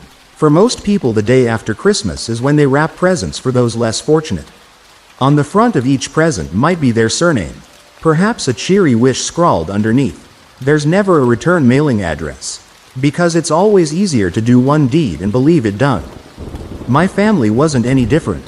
We weren't rich by any means, but most Christmases we would get more than we needed, and my mom would box a few of them up in the cardboard strewn on the floor. My dad said this was a great thing for us to do. So my siblings and I always tried to remember not to crumple the boxes or rip them up. Even if we did throw them around a bit. That's what Boxing Day is for most families. That's what it was for me too. Until December 26, 2001. It began when my older brother didn't come home after curfew. This was before cell phones were common, so my parents stayed up past midnight. And I laid awake in my bed as I watched my sister sleep peacefully. Then at 2:43 in the morning, a knock came from the front door that sank my throat into my stomach. I'll never forget the sound my mom made when she heard the news. My brother was involved in an accident. Drinking was involved. Everyone in his vehicle and 2 others were killed. He was the one that had been drinking. He was the one that had been driving when his car struck another and then careened into the dry fields of wheat. The flames roared for hours before anyone drove down that same patch of road. And by the time the fire department came, it was too late. None of the bodies could be recovered. We buried his coffin in the local cemetery. For months I was angry at him. I was angry at him for drinking. I was angry at him for dying. I was angry at him for killing all those people. We live in a small town and word spread quickly. I became the drunk killer's brother. The name stuck too because my dad was never the same after that night. All the vibrant charisma that I had associated with him were gone. It were as if he had nothing left in him. He had once been an active member of the community, but one by one folks started shunning him. It got so bad that even friends he knew for years wouldn't answer the door when he rang. So in his desolation, he turned to the bottle and became the town drunk, which made everything worse. Like father, like son. At times I would come home and see my dad staring at me through the rose-tinted bottom of Jack, and he looked as if he wanted to say something. But he never did. My brother's actions would follow me out of junior high and into high school. I never got invited to any parties or had a date. Never went to a school dance. So during those many lonely nights I decided that when I turned 18, I would get the hell out of here. I'd go where no one knew me, get a fresh start, head toward a big city on the coast and disappear into the crowd. I'd attend a junior college and hope to transfer into a 4-year state school. I had a lot of dreams that I dreamt during those lonely years. But when the time finally came, I couldn't do it. Not when my parents needed me. Not after my little sister had been kidnapped the February before I graduated. She had been walking home from school, like any other day, when she was abducted. The sheriff had tried to keep everything hushed up, because the detectives working on the case didn't want to chase off whoever it was that had done it. The police would eventually trace all their leads into a warehouse. There they would find my sister's shoes, socks, dress, underwear, and bag, all neatly folded and put to the side, along with the belongings of 9 other children. Where's her coat? I remember my mom crying at the station. She's going to be cold without it. Inside the warehouse were several large steel vats. The place had once been a cannery. The vats were used to cook and boil meat until it fell off the bones and the collagen collected to be used as a natural preservative. A specific roller inside the steel cooker would scoop the bones from inside and drop them down a chute to be collected by workers. When one of the officers opened a vat, he threw up inside. Many argued that this caused a contamination to the overall evidence. But after several forensic tests, it was concluded that the contents were human remains. It was hard for anyone to think that the perfectly flat opaque paste at the bottom were the victims. But when they had finally emptied it, there was no longer any doubt, because at the bottom of the vat were hundreds of tiny teeth. There was a statewide search after that. The cops were no longer worried about putting this criminal into hiding. They were determined to flush them out by force. Even reporters from other counties would come to our town. But after a few months the commotion died down, because no one else was kidnapped and not another clue surfaced. Once in a while I'll still see or hear someone pick at the story, but in the end, none of the other children were ever recovered.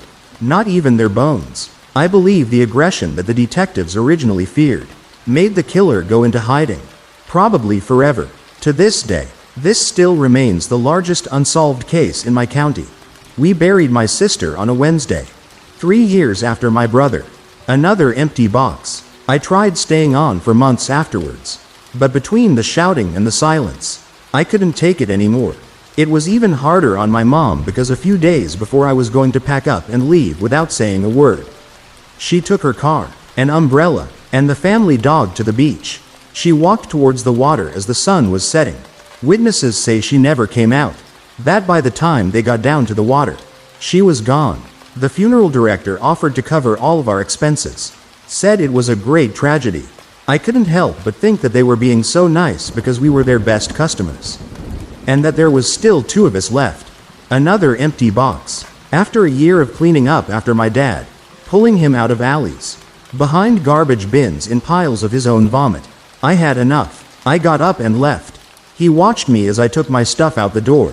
I made extra trips to my car to give him a chance to say something.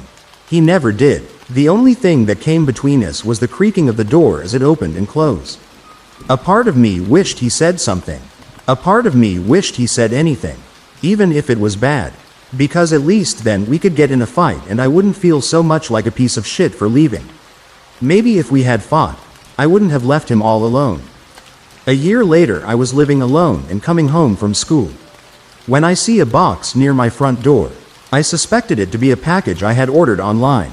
I had purchased one of those cheesy signs that I loved from Etsy. It read something like, "Home is where you are." Somehow it resonated with me so much that I had to have it. I didn't get a chance to open it because I was late for work. So I stashed it in a corner before leaving. When I finally got back to my apartment, it was nearly midnight. I was coming through the front door and pulling off my shoes when I nearly tripped over the box. I was tired and had completely forgotten about it, but as this was the first piece of decorum I could afford, I was eager to put it up. I twirled the box around and read my name on the box. It was the first time a package had come here with my name and address on it. It sort of felt official, so I wanted to see it, except when I looked all over, I couldn't find an address. Even more weird was that I couldn't find a return address. There was nothing else there, only my name. Curious, I used my key to split the tape in half. I reached into the peanut packaging and felt something long and hard in my hand. This didn't feel like a wooden sign. It felt like a dildo. Immediately I think it's a prank from a classmate. We had recently been joking about what was stuck up the professor's ass after a mouthy lecture. So I pull it out, expecting to get a laugh. What I find in my hand is a glass tube filled to the brim with liquid. Swimming inside was a human finger. I fell on my ass and nearly dropped it. I had seen fingers all my life. I had 10 of them myself. But this was an actual limb in the palm of my hand. I was holding a piece of someone else, and it wasn't even attached to them. A piece that had gone missing, forcibly by the looks of it. The jagged edges weren't neat. In fact, it looked as if it were beaten by a blunt object until it fell loose. The idea of how painful it must have been made me shiver, and somehow made it more grotesque as the thoughts swirled in my mind. That the severing wasn't an accident. It was intentional. Who would do such a thing? Who would then deliver it? The finger was small and delicate. I was too afraid to move from my spot, so I swirled the tube to get a better view. I hear a ring at the bottom. I unfurl my hand and see a small golden hoop with a dot-sized aquamarine on it. I remember this ring. My sister had begged my dad to buy it for her birthday. And she wore it every single day, changing it between her fingers as she grew up. First it was on her thumb, then her middle finger, ring, and pinky. I immediately got into my car and drove back to my old house. I opened the front door and it was empty. For a second it felt strange standing there in the kitchen. But I hadn't driven 3.5 hours to look at the furniture. I went into my sister's room. Nothing had changed. Not a book or sheet had been moved. Everything was exactly how she had left it the morning before she disappeared. I walked over to the shelf and pulled out an old scrapbook. I flipped through the pages until I found it. It was a handprint painting that she'd done in class. It was old and dried. I remember it because she showed it to me after school, saying that this would be a good way to remember her. At the time, I just thought it was a stupid water painting that the teachers made the kids do when they couldn't think of anything else. Now I know better. Kids don't usually have official fingerprint records. Not until they're older. What happens if they go missing? Someone ingenious found a way to skirt all the red tape by making it into an activity. Finger painting, turkey hands, butterflies. I pulled out the paper and found an ink pad for her plastic stamps. I took the finger out of the tube and rolled it on my dry shirt, and made an imprint next to her handprint. It was a perfect match. I drove back to the city, and by morning I had convinced myself to take it to the station. I was sitting at the precinct with the box in my lap when I remembered that the cops already blew it. They forced the criminal into hiding. Who knows how long before he emerges again when they fuck it up. They were never going to find this murderer, and my sister was long dead. If I reported it now, they would stop sending me the pieces. More than anything, I wanted justice, but if I couldn't have that, then at least I wanted my sister back. What was left of her? Just so I had something to bury, even if it were selfish. I was tired of empty fucking boxes. I left the police station that day and went home. The coming weeks I waited for another box. The need to bury something became increasingly familiar. I found myself digging holes for my garbage at the edge of an empty lot, just to know what it was like. When the next package came, I couldn't be happier. It was almost like waiting for Christmas. I didn't know what I was going to get. Without realizing it, I started looking forward to the boxes waiting at my door, because each one meant that I was closer to putting her back together. I had emptied out a closet and bought a 5-tiered shelf. Inside I would place her part, approximately where it belonged. The boxes came at random. I'd go weeks without seeing one, months even, but never a year. Then suddenly I'd get 2 or 3 packages back to back. They'd be piled at my front door. I first started to notice that the boxes would follow me no matter where I went when I was on a trip and came back to my Airbnb and found a jar wrapped in butcher paper on the nightstand. When I unwrapped it, I found her tongue. It was cute and pink. I'll never get this past airport security, I remembered thinking. So I canceled my flight and rented a car, driving the 580-something miles back home. I didn't mind them following me. Commended it even. This person was so dedicated in returning her. I was very thankful. That was until I found myself working for a packaging company, and I was attending the 3-day company outing at a ski resort, hoping to get a leg up with my boss. We were some 30 miles into the mountains, sitting around the fire after a cold day, when my supervisor comes to the lobby with a box in his hands. He said it was in front of my hotel room. I could already tell by the familiar wrapping, the paper that was used, even the color of the tape, that this was one of her boxes. I tried playing it off when the others teased me, asking if it were from a secret admirer. I told them that it was from a client. Oh, Mr. Big Shot, huh? Working hard even out of the office. I was hoping they couldn't tell the bullets raining down my back as I sat there with them. The box a few feet from my feet. Their every hand twitch making me scream as I hoped no one would try and open it. I didn't last 10 minutes before I faked a yawn and told them that I was going to call it an early night and headed up the elevator. When my floor finally came, I ran toward my hotel room. I slid in my keycard and slammed the door behind me. My hands were fumbling as they ripped the box to pieces. Inside I find another glass tube. It's just another finger. But then I noticed something impossible. I put it up to the light and looked again. What the fuck have I been doing? I didn't even pack my bags. The only thing I took was the vial. I got into my car and drove through the night. The roads were windy and the ground slippery. Several times I thought I wouldn't make a corner, but somehow I managed my way down the mountain. Then I drove along the 50 until I reached my old house. I can hear my dad drunkenly mumbling as I fling open the door. I take the steps up the stairs 2 at a time. I turn on the lights and start pulling the books from the shelves until I find her scrapbook again. I take an imprint of the new finger. I stare at the 2 prints side by side. They were exactly the same. The only difference was that the new fingerprint was larger. I didn't even need to compare it to the fingers back home. I could tell that it was at least a 1/4 inch longer than the others. She was still growing. She must be still alive. For the next few days I lived with great hope, talking loudly in my apartment, not worrying who could hear, thinking of ways to find her, to save her, thankful that I was given a chance to do it. My hopes were dashed when I came home one day and found another box. Inside was a glass case, the kind fancy cupcakes are placed in, and in that case was her ear. It rested on top of a flat marble pedestal. The veins in her ear ran along until it attached to the spine on the back of a sleeping white mouse. I watched as the blood flowed from one to the other, watched as the mouse's little chest expanded in its sleep and pushed blood into the ear. Now I couldn't be sure if she were alive or dead, and that was when I finally realized that this was beyond me.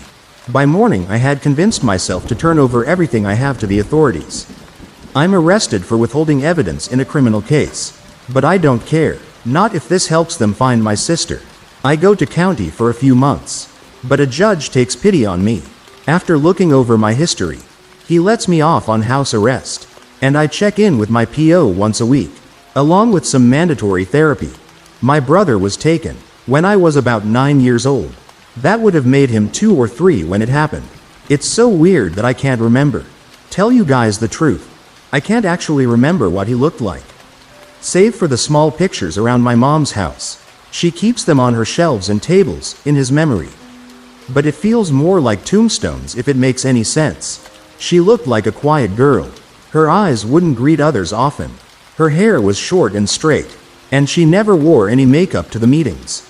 I remember walking the aisles for a few seconds, and I could hear the worry start to grow in my mom's voice. I could feel it in her breathing as panic began to set in. The sounds of the cartwheels rolling in my head as the rows flashed by us. Each one empty of my brother. The supervisor came over to help us, and workers walked the store. The loudspeakers overhead called his name over and over again, and eventually the police arrived.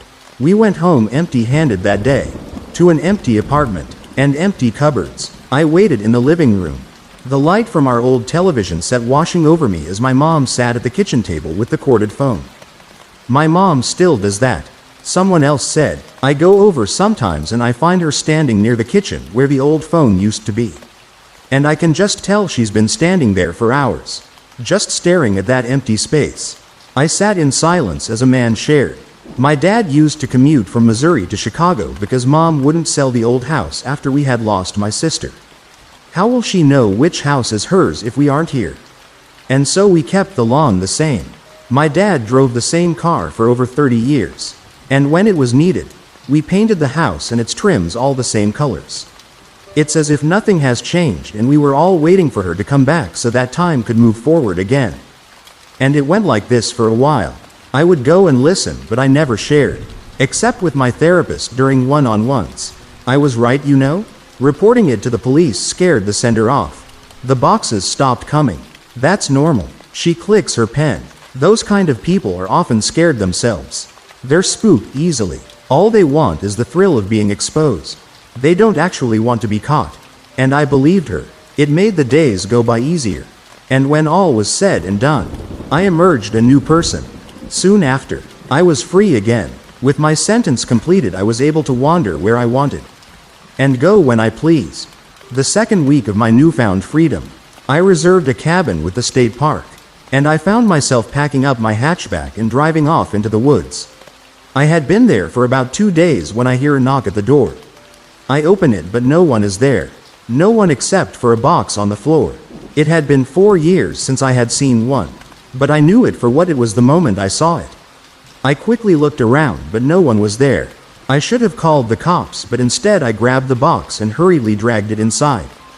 When I opened it up, there was brown packing paper on top. I tore away at it until I found the curled leg underneath. The foot bent at an odd angle to fit inside. I didn't need to be told who the leg belonged to, because I recognized the birthmark on the thigh immediately. How could I not? I had seen it every year since we were kids, swimming at the watering hole.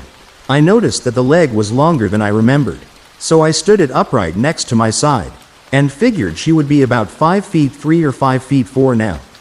I wonder if they had been feeding her, if they were treating her any better. I wondered how long it would be, until all of her would be joining me. I've been living under a fake name for almost 20 years. I'm finally ready to explain why. When I was a young man, I enjoyed going for walks through my small town. Though I'd lived in Red Elm all my life, I never grew bored of its landscape. I loved to bask in the fresh air as I walked, the sun warming my skin and a gentle breeze rifling through my hair. I waved at every person that crossed my path and had a smile on my face more often than not. Life wasn't perfect, of course, and my journeys on foot weren't entirely by choice. I had little money and didn't own a vehicle. But the future looked bright. I'd recently completed high school and started working at the town's only grocery store. And I knew in time I'd be able to save up enough to afford a down payment on a modest car. Unlike my classmates who'd left small-town life behind in the days following our graduation ceremony, I had no desire to ever leave Red Elm. I didn't lack ambition, I was simply happy. To me, the thought of spending the rest of my days in the town I called home sounded like tranquil, uncomplicated bliss. Later I would reflect on this optimism and feel stupid. Sunlight had yet to peer through my window when a frazzled coworker called to ask if I could cover her shift. Her son had become ill during the night and she had rushed him to the hospital, leaving her unable to come into work and our store short-staffed. Eager to make some extra money, I told her I'd be there and speedily dressed. Hunger gnawed at me as I walked to work. I'd been in such a rush that I didn't have time to eat. I thought of the egg and sausage sandwiches the store's deli served for breakfast and my stomach growled audibly. If I got there early enough, I'd have time to quickly devour one before my shift began. There was a shortcut through a nearby pasture that I usually avoided but would get me to the store with minutes to spare. It was untended and overgrown, likely teeming with rodents and serpents and other small creatures an unassuming foot would loathe to step on. Though the idea of such an encounter was enough to make me shudder. I didn't want to spend a lengthy shift combating an appetite that roared louder with every passing hour. I decided to cut through the pasture, a choice that would have a staggering, irreversible effect on my life. I could practically taste the coffee I was planning to drink when I tripped over something unseen. I let out a yelp of surprise before regaining my balance, praying that I hadn't incurred the wrath of anything fanged or venomous. I looked down and saw a human hand, its rigid, pale fingers adorned with painted nails like slender pink ovals. Shock seized me. I gasped and stumbled backwards, my heart racing as I stared in disbelief at the horrifying discovery my clumsy foot had uncovered. With shaking hands, I parted the waist-high grass to find a woman lying there, the rising sun reflecting glassily in her lifeless eyes. Crushed blades of grass rested beneath her body and clung to her long blonde hair. Her waxen lips were slightly parted, as if she'd been in the middle of her final sigh when she died. The woman's askew legs were bruised and she was barefoot, her toes polished with the same delicate shade as her fingernails. A bloom of blood had blossomed above her heart, staining the fabric of her pearl-colored dress with crimson. I remember running home and babbling my panic into the phone. Officers arrived shortly afterwards, bringing with them yellow crime scene tape and questions. I answered them all as best as I could in my rattled state. I explained that happening upon her was the result of taking a shortcut on my way to work. But they insisted I accompany them to the police station anyway. I was in no position to decline. The interrogation lasted for hours. I never stopped professing my innocence. It wasn't until they spoke to my boss and coworker, both of whom confirmed I'd been unexpectedly called into work that morning, that the police finally started to believe me. The local coroner soon strengthened my alibi. He determined that the woman had likely been killed during the previous evening while I was working a shift that began at noon. The store's security cameras confirmed that I never left the premises until I headed home at around 11 o'clock, making it impossible for me to have committed the murder. Back then, DNA technology was still in its rudimentary stages. But I provided them with both a sample and my fingerprints, neither of which appeared on the woman's body. To my great relief, I was no longer considered a suspect. But my troubles had only just begun. Though I was innocent in the eyes of the law, the rest of Red Elm was far less charitable. Rumors spread throughout town like pestilence. Accusations were whispered into the ears of anyone who would listen. At work, the customers who I'd so often greeted with a smile now averted their eyes or fixed me with an acidic, distrusting glare. Many of my coworkers avoided being in my presence while others politely tolerated me with apparent wariness, fidgeting and uncertain of what to say. Even my boss, a man I was proud to work for and considered to be a father figure, seemed visibly uncomfortable around me. People I thought were my friends turned their backs to me, afraid of being tarnished by my undeserved reputation. I felt unwelcome everywhere I went. One day I came home to discover that my front door had been vandalized. Killer. Streaks of bright red paint spelled out furiously, "Get out." My landlord charged me for the damage. I didn't protest, afraid of severing my already tenuous grasp on my lease. The stigma of renting to a purported murderer had him itching for a reason to be rid of me. I felt like I was wasting away with every passing day. The walks I had once looked forward to now felt arduous. Every step that brought me near the pasture was a reminder of the tragedy I'd unearthed and how it had so drastically altered the course of my life. I thought of the woman constantly. What was her name? Where was she from? Did she have hopes and dreams and people who loved her before someone took her life and left her out to rot in unkempt grass? Were it not for my coworker's fevered child and my empty stomach, she might have lied there undetected for years. I followed the meager coverage of the case in Red Elm's small local paper and learned that a stalled investigation had so far failed to uncover her name, much less the identity of her killer. She was buried in an unmarked grave. Many times I considered placing flowers on it, but feared the act would be interpreted as an admission of guilt and create a spectacle. Eventually, not even my nights were spared from the misery that had consumed every other facet of my existence.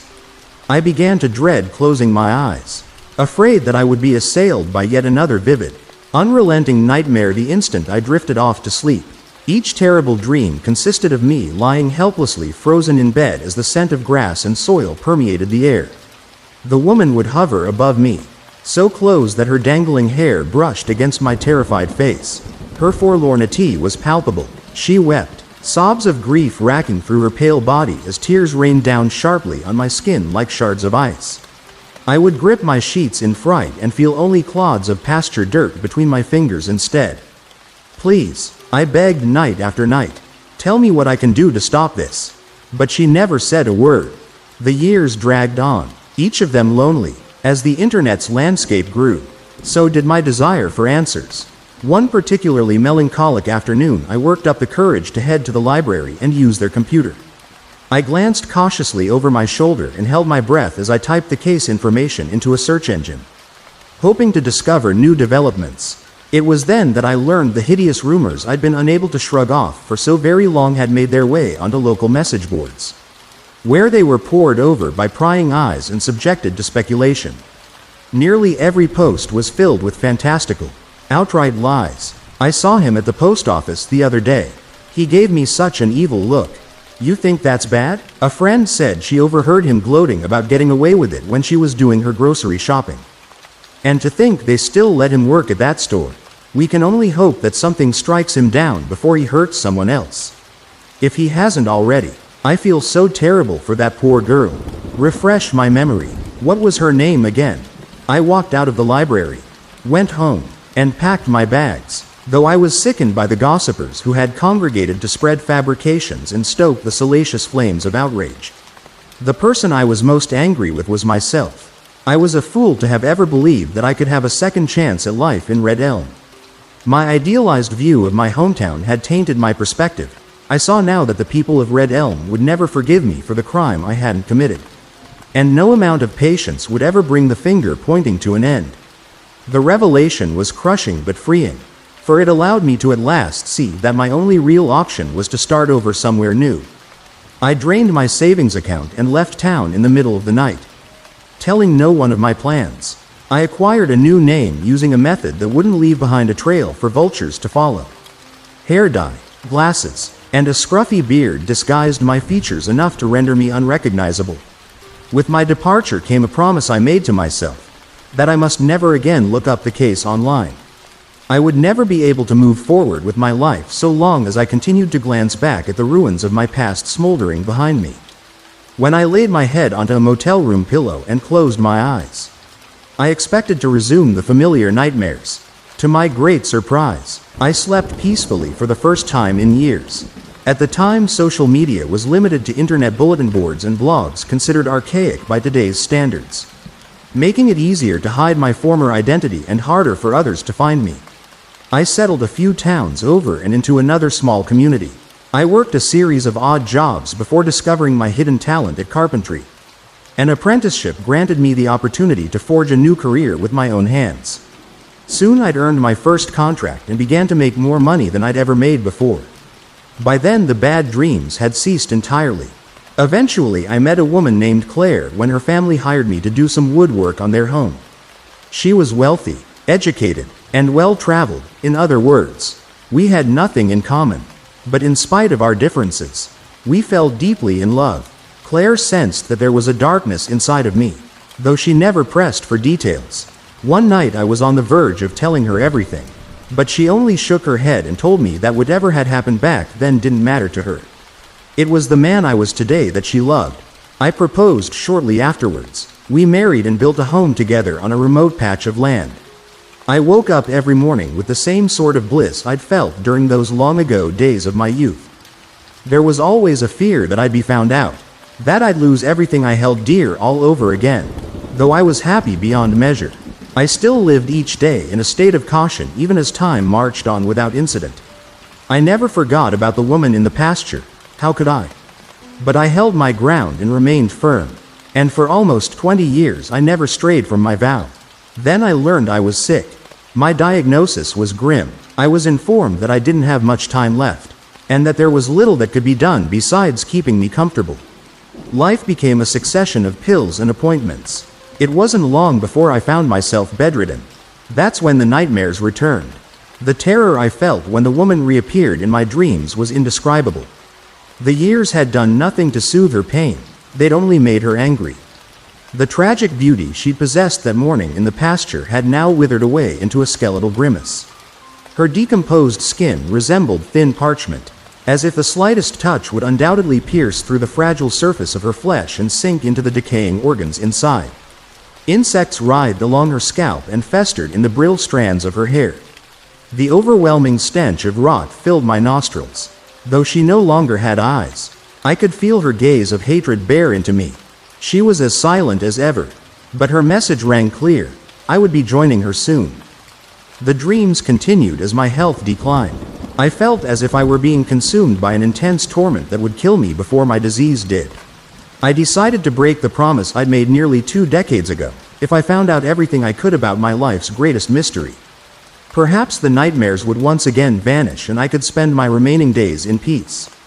I waited for Claire to fall asleep before I grabbed my phone. This time the search results were more expansive. While I was saddened, though not particularly surprised, to see that the woman was still unidentified and her killer never captured. I managed to find a blog post written about the crime that contained information I hadn't read before. I scrolled through the page hungrily.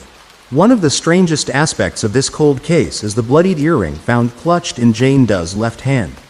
The victim's own ears weren't pierced, leading police to theorize that the jewelry belonged to someone else. This information was only made public after a journalist covering unsolved murders in the region obtained the case file.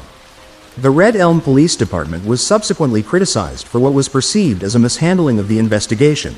Little information was provided to the press, and the only suspect left town before seemingly vanishing into thin air. At the time, authorities weren't able to extract a viable DNA sample from the earring. The journalist discovered that the jewelry was later lost, with law enforcement describing their failure to preserve evidence as regrettable. My phone slid from my grasp and landed on the floor with a loud clatter. Claire stirred beside me. "What's wrong?" she murmured sleepily. Dread guided my gaze to the jagged scar trailing down Claire's earlobe. "Darling?" Her eyelids began to flutter open. "Are you all right?" I thought of the life I'd had long ago in Red Elm. I thought of the new existence I'd carved for myself that would soon be coming to a close as I approached my final days. I thought of everything that I'd lost and mourned, and everything that I'd gained and treasured. I thought of my wife, who I loved more than anything, and of the woman in the pasture, who I had never stopped thinking about ever since that fateful morning. "Why did you do it, Claire?" I asked softly. Her body stiffened. A feeling of doom washed over me. I knew in that devastating moment that I was right. An eternity of silence passed before Claire finally spoke. "After all this time," she said quietly, her voice so unnervingly calm that it sent a chill slithering down my spine. "Does it even matter?" My face felt wet. I realized I was crying. Does anyone else? Does anyone else know?" she finished for me. "Yes, my parents." I felt as if the world had begun to crack apart around me. The flicker of warmth in Claire's eyes that had greeted me every morning throughout our years of marriage was now gone, replaced by a cold, passionless stare. "The truth is I've never understood why I have these urges," she continued in an even tone, as if we were discussing a casual subject. "They've been there for as long as I can remember. Mom and Dad taught me how to keep them quiet and hidden. But when I got older, they eventually grew too loud to ignore." My heart pounded in my chest. I felt as if I couldn't breathe. "Who was she?" I asked dizzily. "A drifter passing through town," Claire answered with a shrug. "If she ever told me her name, I can't remember it now." She sat up and stared at me with an expression that made my stomach twist into knots of tension. "I suppose you want to know what happened." I nodded weakly. "I met her at a bar. I was drinking a lot back then. Alcohol wasn't a flawless distraction, but it helped." Claire ran a hand through her hair and gazed ahead. "She told me that she was leaving in the morning and wanted some company in the meantime. Said she didn't like to be alone. We drove around for hours, drinking and talking. Eventually we wound up on a dirt road. She was drunk by then and said she felt like she was going to be sick. She got out of the car and kicked off her shoes before stumbling into a nearby field. As I followed her into the tall grass, It occurred to me that it was unlikely anyone would miss her. Claire frowned, as if lingering on a memory that brought her no pleasure. Afterwards, I went home and told my parents what I did. Mom cried while Dad yelled at me for being sloppy. They cleaned up my mess and made sure money was placed in the right hands. Neither of them have looked at me the same way since. Mom wanted to send me away. But Dad, Claire sighed. You know how Dad is. He wouldn't hear of it. Anything to keep up appearances. Every fiber of my being trembled from a surge of emotions: shock, betrayal, disgust. You ruined my life, I whispered. I know, Claire replied without hesitation. But I tried to make it right. I stared at her in confusion. Beads of sweat trickled down my forehead. What are you talking about? Claire raised her brows and gave me an incredulous expression, as if mystified at how I had failed to understand something exceedingly obvious. Sweetheart, she said coolly, where do you think all your job contracts came from? I felt as if a bucket full of ice water had been flung into my face. Claire reached forward to caress me and I recoiled, nearly becoming entangled in the sheets as I tumbled out of bed. Careful, Claire exclaimed. Remember what the doctor said about overexerting yourself. I earned those contracts before I even met you.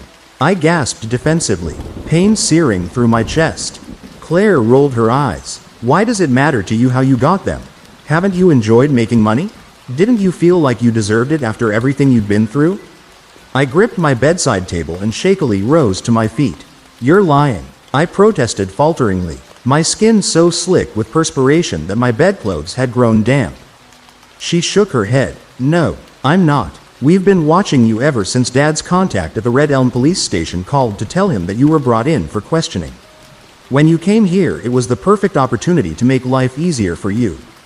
Dad made certain you were given everything you needed for your career to advance. Why? Why would you do that?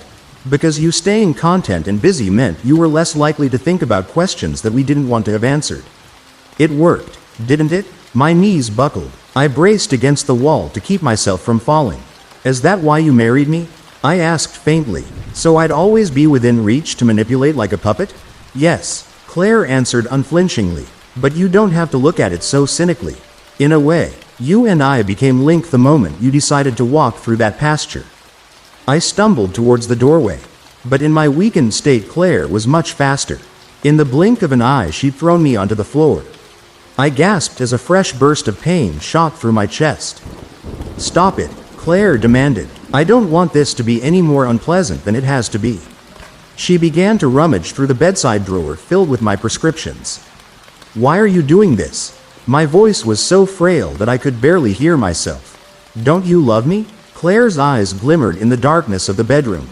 She loomed over me with a medicine bottle in her hand. Open your mouth, she commanded menacingly.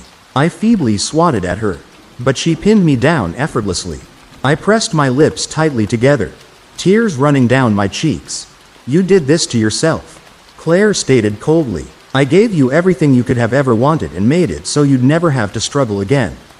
All you had to do was leave the past where it belonged and not get fixated on some worthless, nameless, dead. Suddenly Claire froze. The bottle fell from her grasp and spilled onto the floor. No, she whispered. It can't be. I turned my head and saw the woman from the pasture creeping towards us. Every bit as decayed and full of rage as she was in my dreams. I tried to scream, but the only sound that escaped my mouth was a rattling wheeze. Powerless to stop her, I squeezed my eyes shut in defeat and awaited whatever agony she would inflict upon me. But I felt nothing. When I opened my eyes again, I saw that the rotting woman had moved past me and was heading for Claire, who was now helplessly pressed against the wall, her face contorted into an expression of horror. I'd never seen her afraid before. Get away from me, Claire shrieked. She leapt over my prone form and lunged for the doorway, only to scream when the woman sank her skeletal fingers into Claire's ankle. She fell to the floor and crawled into the hallway, leaving behind a trail of blood droplets. The woman followed. I shut my eyes again when I heard the sound of flesh tearing. Something wet dripped onto the floorboards. Claire's tortured screams rang throughout the house before she mercifully fell silent. I summoned what remained of my strength to slowly drag myself along the floor towards my phone. I was reaching for it when a gentle hand touched my shoulder. I looked up and saw the woman leaning over me. This time she was spectrally beautiful.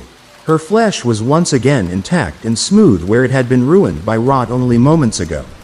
And her formerly withered features had been returned to her. The colorless death that had overtaken her in the pasture was now replaced with a warm glow radiating throughout her body.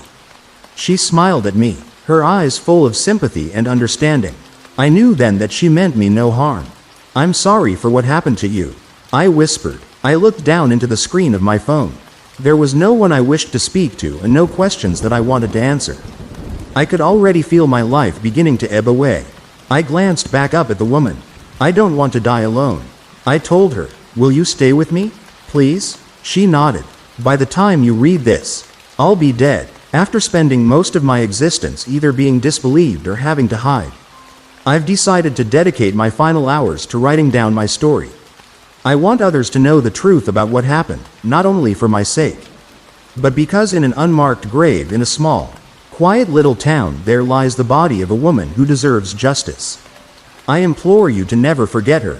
I am no longer scared to die, for I know that when I close my eyes for the last time I'll find myself in Red Elm. It'll be just like it was when I was young. A peaceful smile will spread across my lips. I won't feel any pain, and the sun will shine on me once more. I'm coming home. Deep in the mountains of upstate New York, there's a whole town populated by a single inbred family. In late 2011, I fell down a rabbit hole and almost didn't make it back out. See, I've always had this unquenchable fascination with the unsolved and the unknown. Yes, I'm mystified by old legends and lore, but they never really held my attention for long. At least not in the same way that something else did. Something more sinister and believable and closer to home. Missing persons cases. At the time, I lived in the heart of Manhattan and worked as an archivist in one of the world's most famous libraries. I'd spend my days appraising and preserving priceless old books and manuscripts and my nights poring over internet threads about the latest discovery or clue or crime.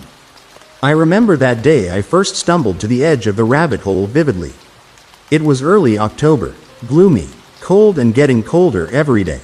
I went up to the third floor of my building, introduced myself to Michael, the newest librarian for the Archives and Manuscript Division, then made my way to the back of the room where my office was. For hours, work went as planned. It wasn't until around 4 o'clock that something odd happened. I'd opened the door to my office to find a particular manuscript and heard a grunt. It sounded like someone lifting something heavy, followed by the unmistakable sound of a sliding shelf being pulled out. No appointments were scheduled in my division for that day. "Michael?" I called out. There was no response, but I clearly heard a tinny sound that could have been a ringtone. Sounded slightly familiar, like an old game theme. There was a quick intake of breath, like someone being startled, then sharp footsteps hurrying towards the only exit. Intrigued and a little suspicious, I left my office and walked through the stacks when something caught my eye. Someone had indeed pulled out a retractable shelf and placed a book on it. There was nothing particularly interesting about the book itself, heavy, dull brown, and slightly bloated from age. But the title, written in peeling gold Franklin Gothic font, made me pause. An ethical human experimentation in the United States.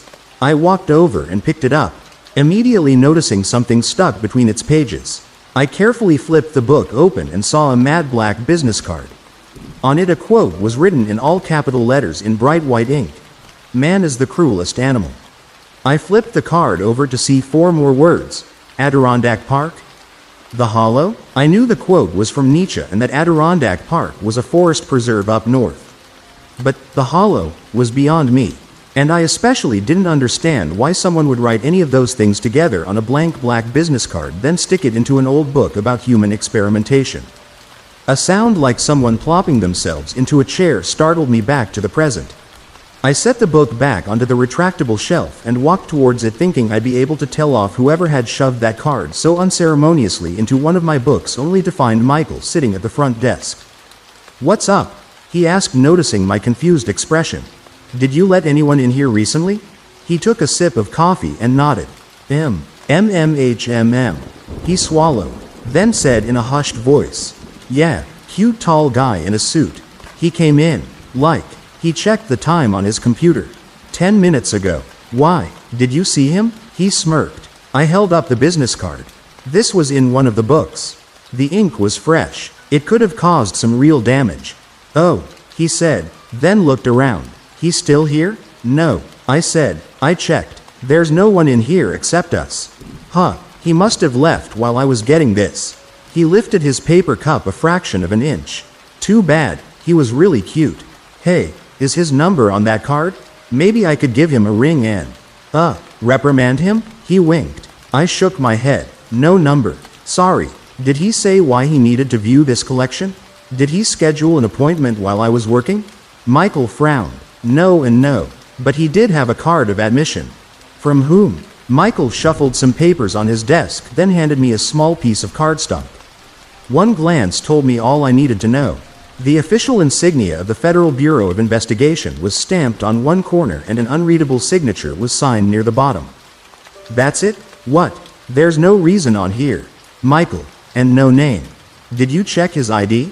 Oh, no I didn't. Oops, he said, then smiled wickedly. I might have, been distracted because, he was cute. Yeah, I gathered. I sighed. You're not supposed to leave the table while you're scheduled up here.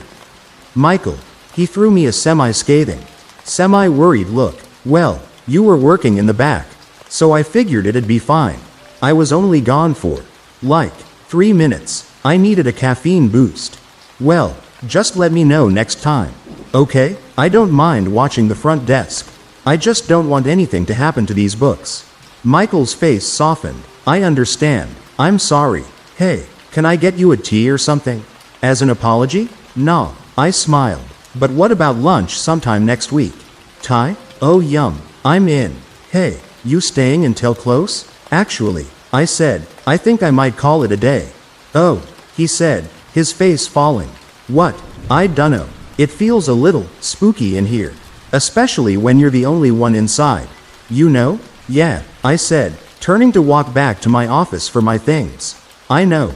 That night, I lay awake in bed for hours, unable to shut off my mind. Finally, around midnight, I got up and pulled a heavy, swollen brown book out of my work bag. I'm not proud. Taking materials out of the special collections wasn't very professional of me. But I was curious. I carefully flipped the book open to the page the card had marked. Chemical experiments, non-consensual tests, Operation Top Hat. I started reading and felt my pulse quicken. In 1953, the United States Army officially adopted strict guidelines concerning the use of human subjects in biological, radiological, and chemical research and testing. These guidelines, which strongly echoed the Nuremberg Code, required that all projects involving humans be approved by the Secretary of the Army. Despite careful constraints, however, there remained a loophole. The guidelines did not actually define in detail what types of testing required approval, thus creating a gray area of selective compliance. I skimmed farther down. Though several experiments were submitted to the Secretary of the Army in 1953 and were later approved. One test in particular skirted this process. Operation Top Hat was deemed a field exercise by the U.S. Army and was conducted in September of that same year at the Fort McClellan Army Chemical School in Alabama. During this exercise, soldiers in the Chemical Corps were subjected to various chemical and biological weapons, including nerve agents and mustard gas, in an attempt to study contamination and decontamination. The personnel involved in these experiments were not volunteers nor informed that any test was taking place. I took a deep breath, then flicked carefully to the table of contents and read. 1. Pharmacological research. 2. Human radiation experiments. 3. Disease, pathogens, and biological warfare testing. 4. Chemical experiments. 5. Psychological and torture experiments. 6. Surgical experiments. 7. Other experimentation, testing, and research. 8. Academic and professional commentary. 9. Legal implications. 10. Policies enacted. A few of the chapters had subchapters containing things I'd heard about, like the Montauk Project, but mostly, they covered things that I couldn't even begin to imagine actually occurring. Sick, twisted, rotten, unspeakable things that no one should ever have to experience, not even those our government has locked away to be forgotten about. I went into work late the next day. I'd spent the night reading that book. horrified by what our government has done to its own citizens and soldiers. To say I was exhausted would be an understatement. Michael was manning the front desk again. "Hey," he said vibrantly. Then, noticing my face, continued, "You feeling all right?" "What? Oh, yeah, just couldn't sleep last night." "Oh, I'm sorry. But," Michael continued, "I have some news. I've wanted to tell you this all day. That guy came back earlier. Like, 3 hours ago." "Guy?" "Yeah, you know, the cute one. He was looking for this book about human ethics or something. He said he was reading it yesterday and got an urgent work call he couldn't ignore, so he marked his place thinking he'd be back later. He says he's so very sorry for doing that and he wasn't thinking straight. His apology was all kinds of adorable. But, hey, that solves the mystery of the card. Though there is another mystery." "What?" "I couldn't find that book he was looking for. Maybe I wasn't looking in the right area?" "Oh, no, it was back in my office. I lied. I was checking it for damage." "Oh," McKeel said, "I didn't know if I was allowed to go back there or not." "I appreciate that you didn't. I've got some delicate projects going on." I paused for a beat. "Did you happen to get this? Cute guy's name?" "Shit," Michael said, then made a face and put a hand to his lips. "Oops, sorry. No, I didn't. I'm an idiot." "But," he smiled, "I did get his number. You know, in the event the book turned up somewhere." Michael waved a piece of ripped paper around. "All right," I said. I rubbed my forehead, feeling the beginnings of a migraine coming on. "I'll give him a call. Tell him the book is here and that he can have a look when I'm finished with it." "Oh," Michael said, looking crestfallen. "Sorry," I said and took the slip of paper with a number written on it. Just protocol when a book is being fixed. Truth was, I didn't really want any unprofessional calls happening in the name of my division. Back in my office, I quickly consulted my computer, then picked up my phone and called a number. "Hello, you've reached the Federal Bureau of Investigation's Public Information Office. This call may be monitored or recorded. To speak to a representative, please press 1. To request a Freedom of Information Act, please press." I pressed a button. The line beeped. Then a voice spoke. "Hello, this is Victoria. How may I help you today?" "Victoria, hello," I said. I was wondering if I could request some information. "Certainly. What kind of information are you looking for?" "Sometime yesterday, one of your special agents used our facilities and didn't quite follow our protocols." I paused. "Actually, between you and me, I'm not exactly certain if the man was really an FBI agent or just impersonating one." Victoria was silent for a moment, then said, "Oh no, we definitely wouldn't want that. I'll see what I can do. May I have your name, your zip code, and the facility you work at?" I told her. There was the sound of a keyboard on the other end. "Ms. Haneda?" "Yes. Records show that there was indeed an agent at the location you mentioned." "Oh," I said. "Well, would it be possible to get a name? Or a reason as to why he was here in the first place?" "I'm sorry. No," Victoria said. "That information is classified and, unfortunately, requests for name checks must be submitted through proper channels." "Proper channels?" "Other federal agencies." "Oh," I said again. "I see. What I can do, though, is submit this report to your local field office and have the special agent in charge speak directly with this particular agent about following proper protocols when using your facility." "No," I said. "That's all right. He didn't cause too much trouble." "Are you certain?" "Yes. Thank you for all your help." "Of course. Have a nice day." After Victoria's line disconnected, I picked up the bit of paper Michael had so reluctantly given me. Sighed, then dialed. It rang once, then went straight to a generic voicemail. I left a brief message and hung up. I rubbed my forehead again, then glanced over at my work and sighed. I couldn't concentrate. I was on edge, jumpy. I pulled my laptop towards me, opened up Google, and typed in 2 words, Adirondack Park.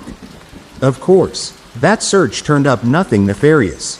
So I opened a new tab, went to the forum I frequented, and typed in the same 2 words. Instantly, several threads popped up. I clicked on the one with the most views and went on from there until I found something promising. The thread in question was about cold cases across the country. I spent maybe 30 minutes scrolling through all the posts when I saw New York mentioned. I stopped and felt my blood run cold at what the poster wrote. A hiker, a young woman, had gone missing a few months prior. According to her mother, she'd left early one Saturday morning in late July with the intention of exploring the Adirondack Park. She was only supposed to be gone for a few hours, 6 tops, but she never came home that night. Her mother didn't immediately call the police, saying that she thought her daughter had just gone to a friend's house. 2 days after her initial disappearance, the mother reported her missing. The cops canvassed the area and did a public news appearance. Afterwards, an elderly woman came forward and said she'd seen the young woman running alongside the road that Saturday evening while she was driving home. The hiker, the motorist said, was covered in blood and some kind of other substance. She said it was black and shiny, like oil, when pressed. The elderly woman said she didn't stop or call the police because she didn't think it was her business. There were no other leads or clues. The cops and state investigators searched the area to no avail. The woman was never seen or heard from again and the case went cold. There were several children comments to this post. Most were just conjecture, well wishes, and exclamations of despair, but 3 in particular piqued my interest. One comment listed and linked a few other missing persons reports from that area, including 2 cops who'd gone to check it out some years prior to the young woman's vanishing and vanished themselves. The second comment mentioned that Adirondack Park was close to another, stranger place. They linked a New York Times article about a peculiar Adirondack hamlet seemingly lost in time. It described a place, referred to as the Hollow, that was supposedly inhabited by 2 large families. Despite the article implying that the Hollow wasn't as bad as urban legends made it out to be, the commenter insisted that one family who lived there had absorbed the other family, whatever that meant, then resorted to incest to keep their town alive. They also offered up some conjecture that the people in this family were witches or devil worshippers who ate human flesh and practiced black magic. But it was the third comment that really got my cogs turning. The commenter said they had once been part of the U.S. Army but had been dishonorably discharged for going AWOL. After a long tirade about how messed up the Army can be, they relayed an interesting story. They said that back during their time, the government was conducting all sorts of strange tests not just on its soldiers but its citizens as well. They said that the government was particularly interested in unique humans, such as twins, those who suffered from birth defects, or who might be inbred, to conduct various psychological, pharmacological, and chemical experiments on, and that they wouldn't be surprised if these sorts of experiments were still happening today. Finally, they mentioned how the oil-like substance seen on the young woman seemed similar to a chemical or biological weapon the government was testing on him and his unit years ago. I closed my laptop and looked around, my eyes falling on the torn bit of paper with the number strewn across it. Without thinking, I grabbed it and dialed, getting the voicemail yet again. I took a deep breath, then said, "Hello, sorry to bother you again. This is Marianne Haneda from the Manuscript and Archives Division. Well, I hope I don't sound too presumptuous, but it's about that card you accidentally left in the book you were looking at the other day. I was wondering what you meant by it. Now, I know with your line of work you probably can't tell me much, if anything at all, but I'm very, interested in true crime and the quest for justice and all that, and was wondering if you'd be interested in letting me interview you sometime. Is that even allowed?" I paused for a second. "That's all. Have a nice evening." I hung up and immediately pinched my nose in embarrassment. What possessed me to do that? I'll never know. That night, yet again, I couldn't sleep. I had strange, fevered dreams of women covered in blood and soldiers wearing gas masks melting down to black goo. I woke up an hour before dawn with my mind made up. It was my only day off and curiosity had gotten the better of me. I, stupidly, decided to take a trip up north to see what I could find. I regret that. I always will. It took nearly 4 hours to get up to the area I wanted to investigate. Rather than start with Adirondack Park, I pulled over about 2 miles from the Hollow. I figured that since it was daytime, nothing bad would happen. I got out of my Subaru and started walking. After almost 2 hours of walking, I saw and heard nothing. I was just about to give up when, in the distance, I saw what looked like a person standing against a tree. I hesitated, then walked towards it, wary, but, upon closer inspection, I realized it was just one of those plastic ponchos strung up across a branch. It seemed to be pointing to something. I walked in that direction and covered my mouth in horror. My guess is that it was some sort of sick shrine. A deer's head, not yet fully rotted, was nailed halfway up the trunk of a tree. Beneath it lay a scattering of stacked antlers, some still covered with putrid velvet, and other things, decaying things, things that once had been alive. I covered my nose and mouth with my sweater and leaned closer. Something was moving inside a pile of leaves that had accumulated around the antlers and carrion. Against my better judgment, I knelt, picked up a stick, and began poking at it. Suddenly, something small and black and bloody popped out, making this ungodly screeching noise. Shit, I yelped and fell backwards into the mushy fallen leaven and mud.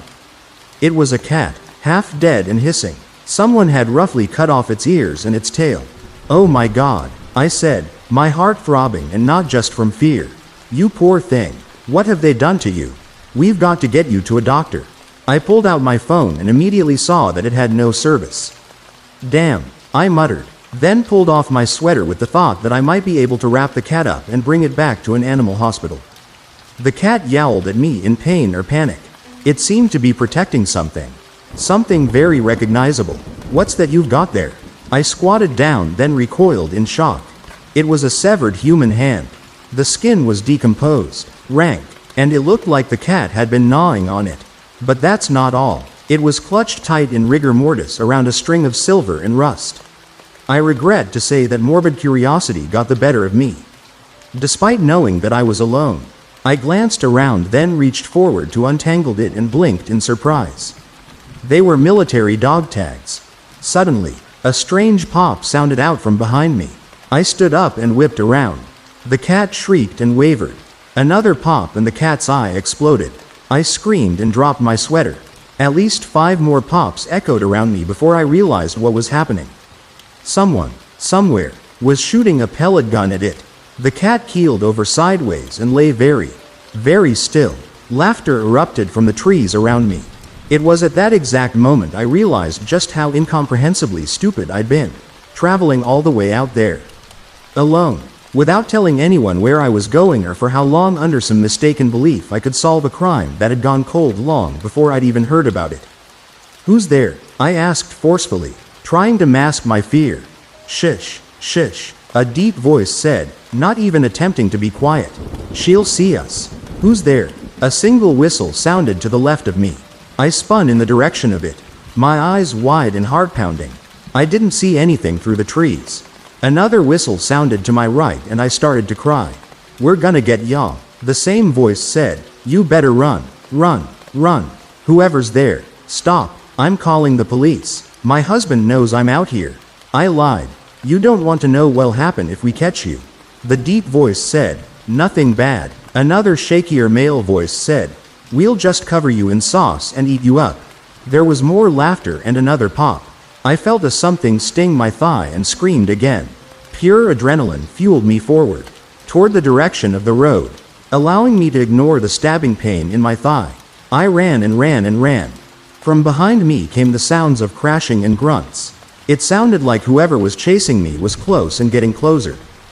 I stumbled onto the road, prepared for the worst, expecting the worst, but the noises had stopped abruptly. I fumbled with my keys, panicked, unlocked my door, jumped inside, then locked them again. Despite my distress, I noticed a black Ford with government plates was parked next to my Subaru. There was no one inside and I didn't wait around to see who it belonged to. I reported what happened as soon as I got back to the city.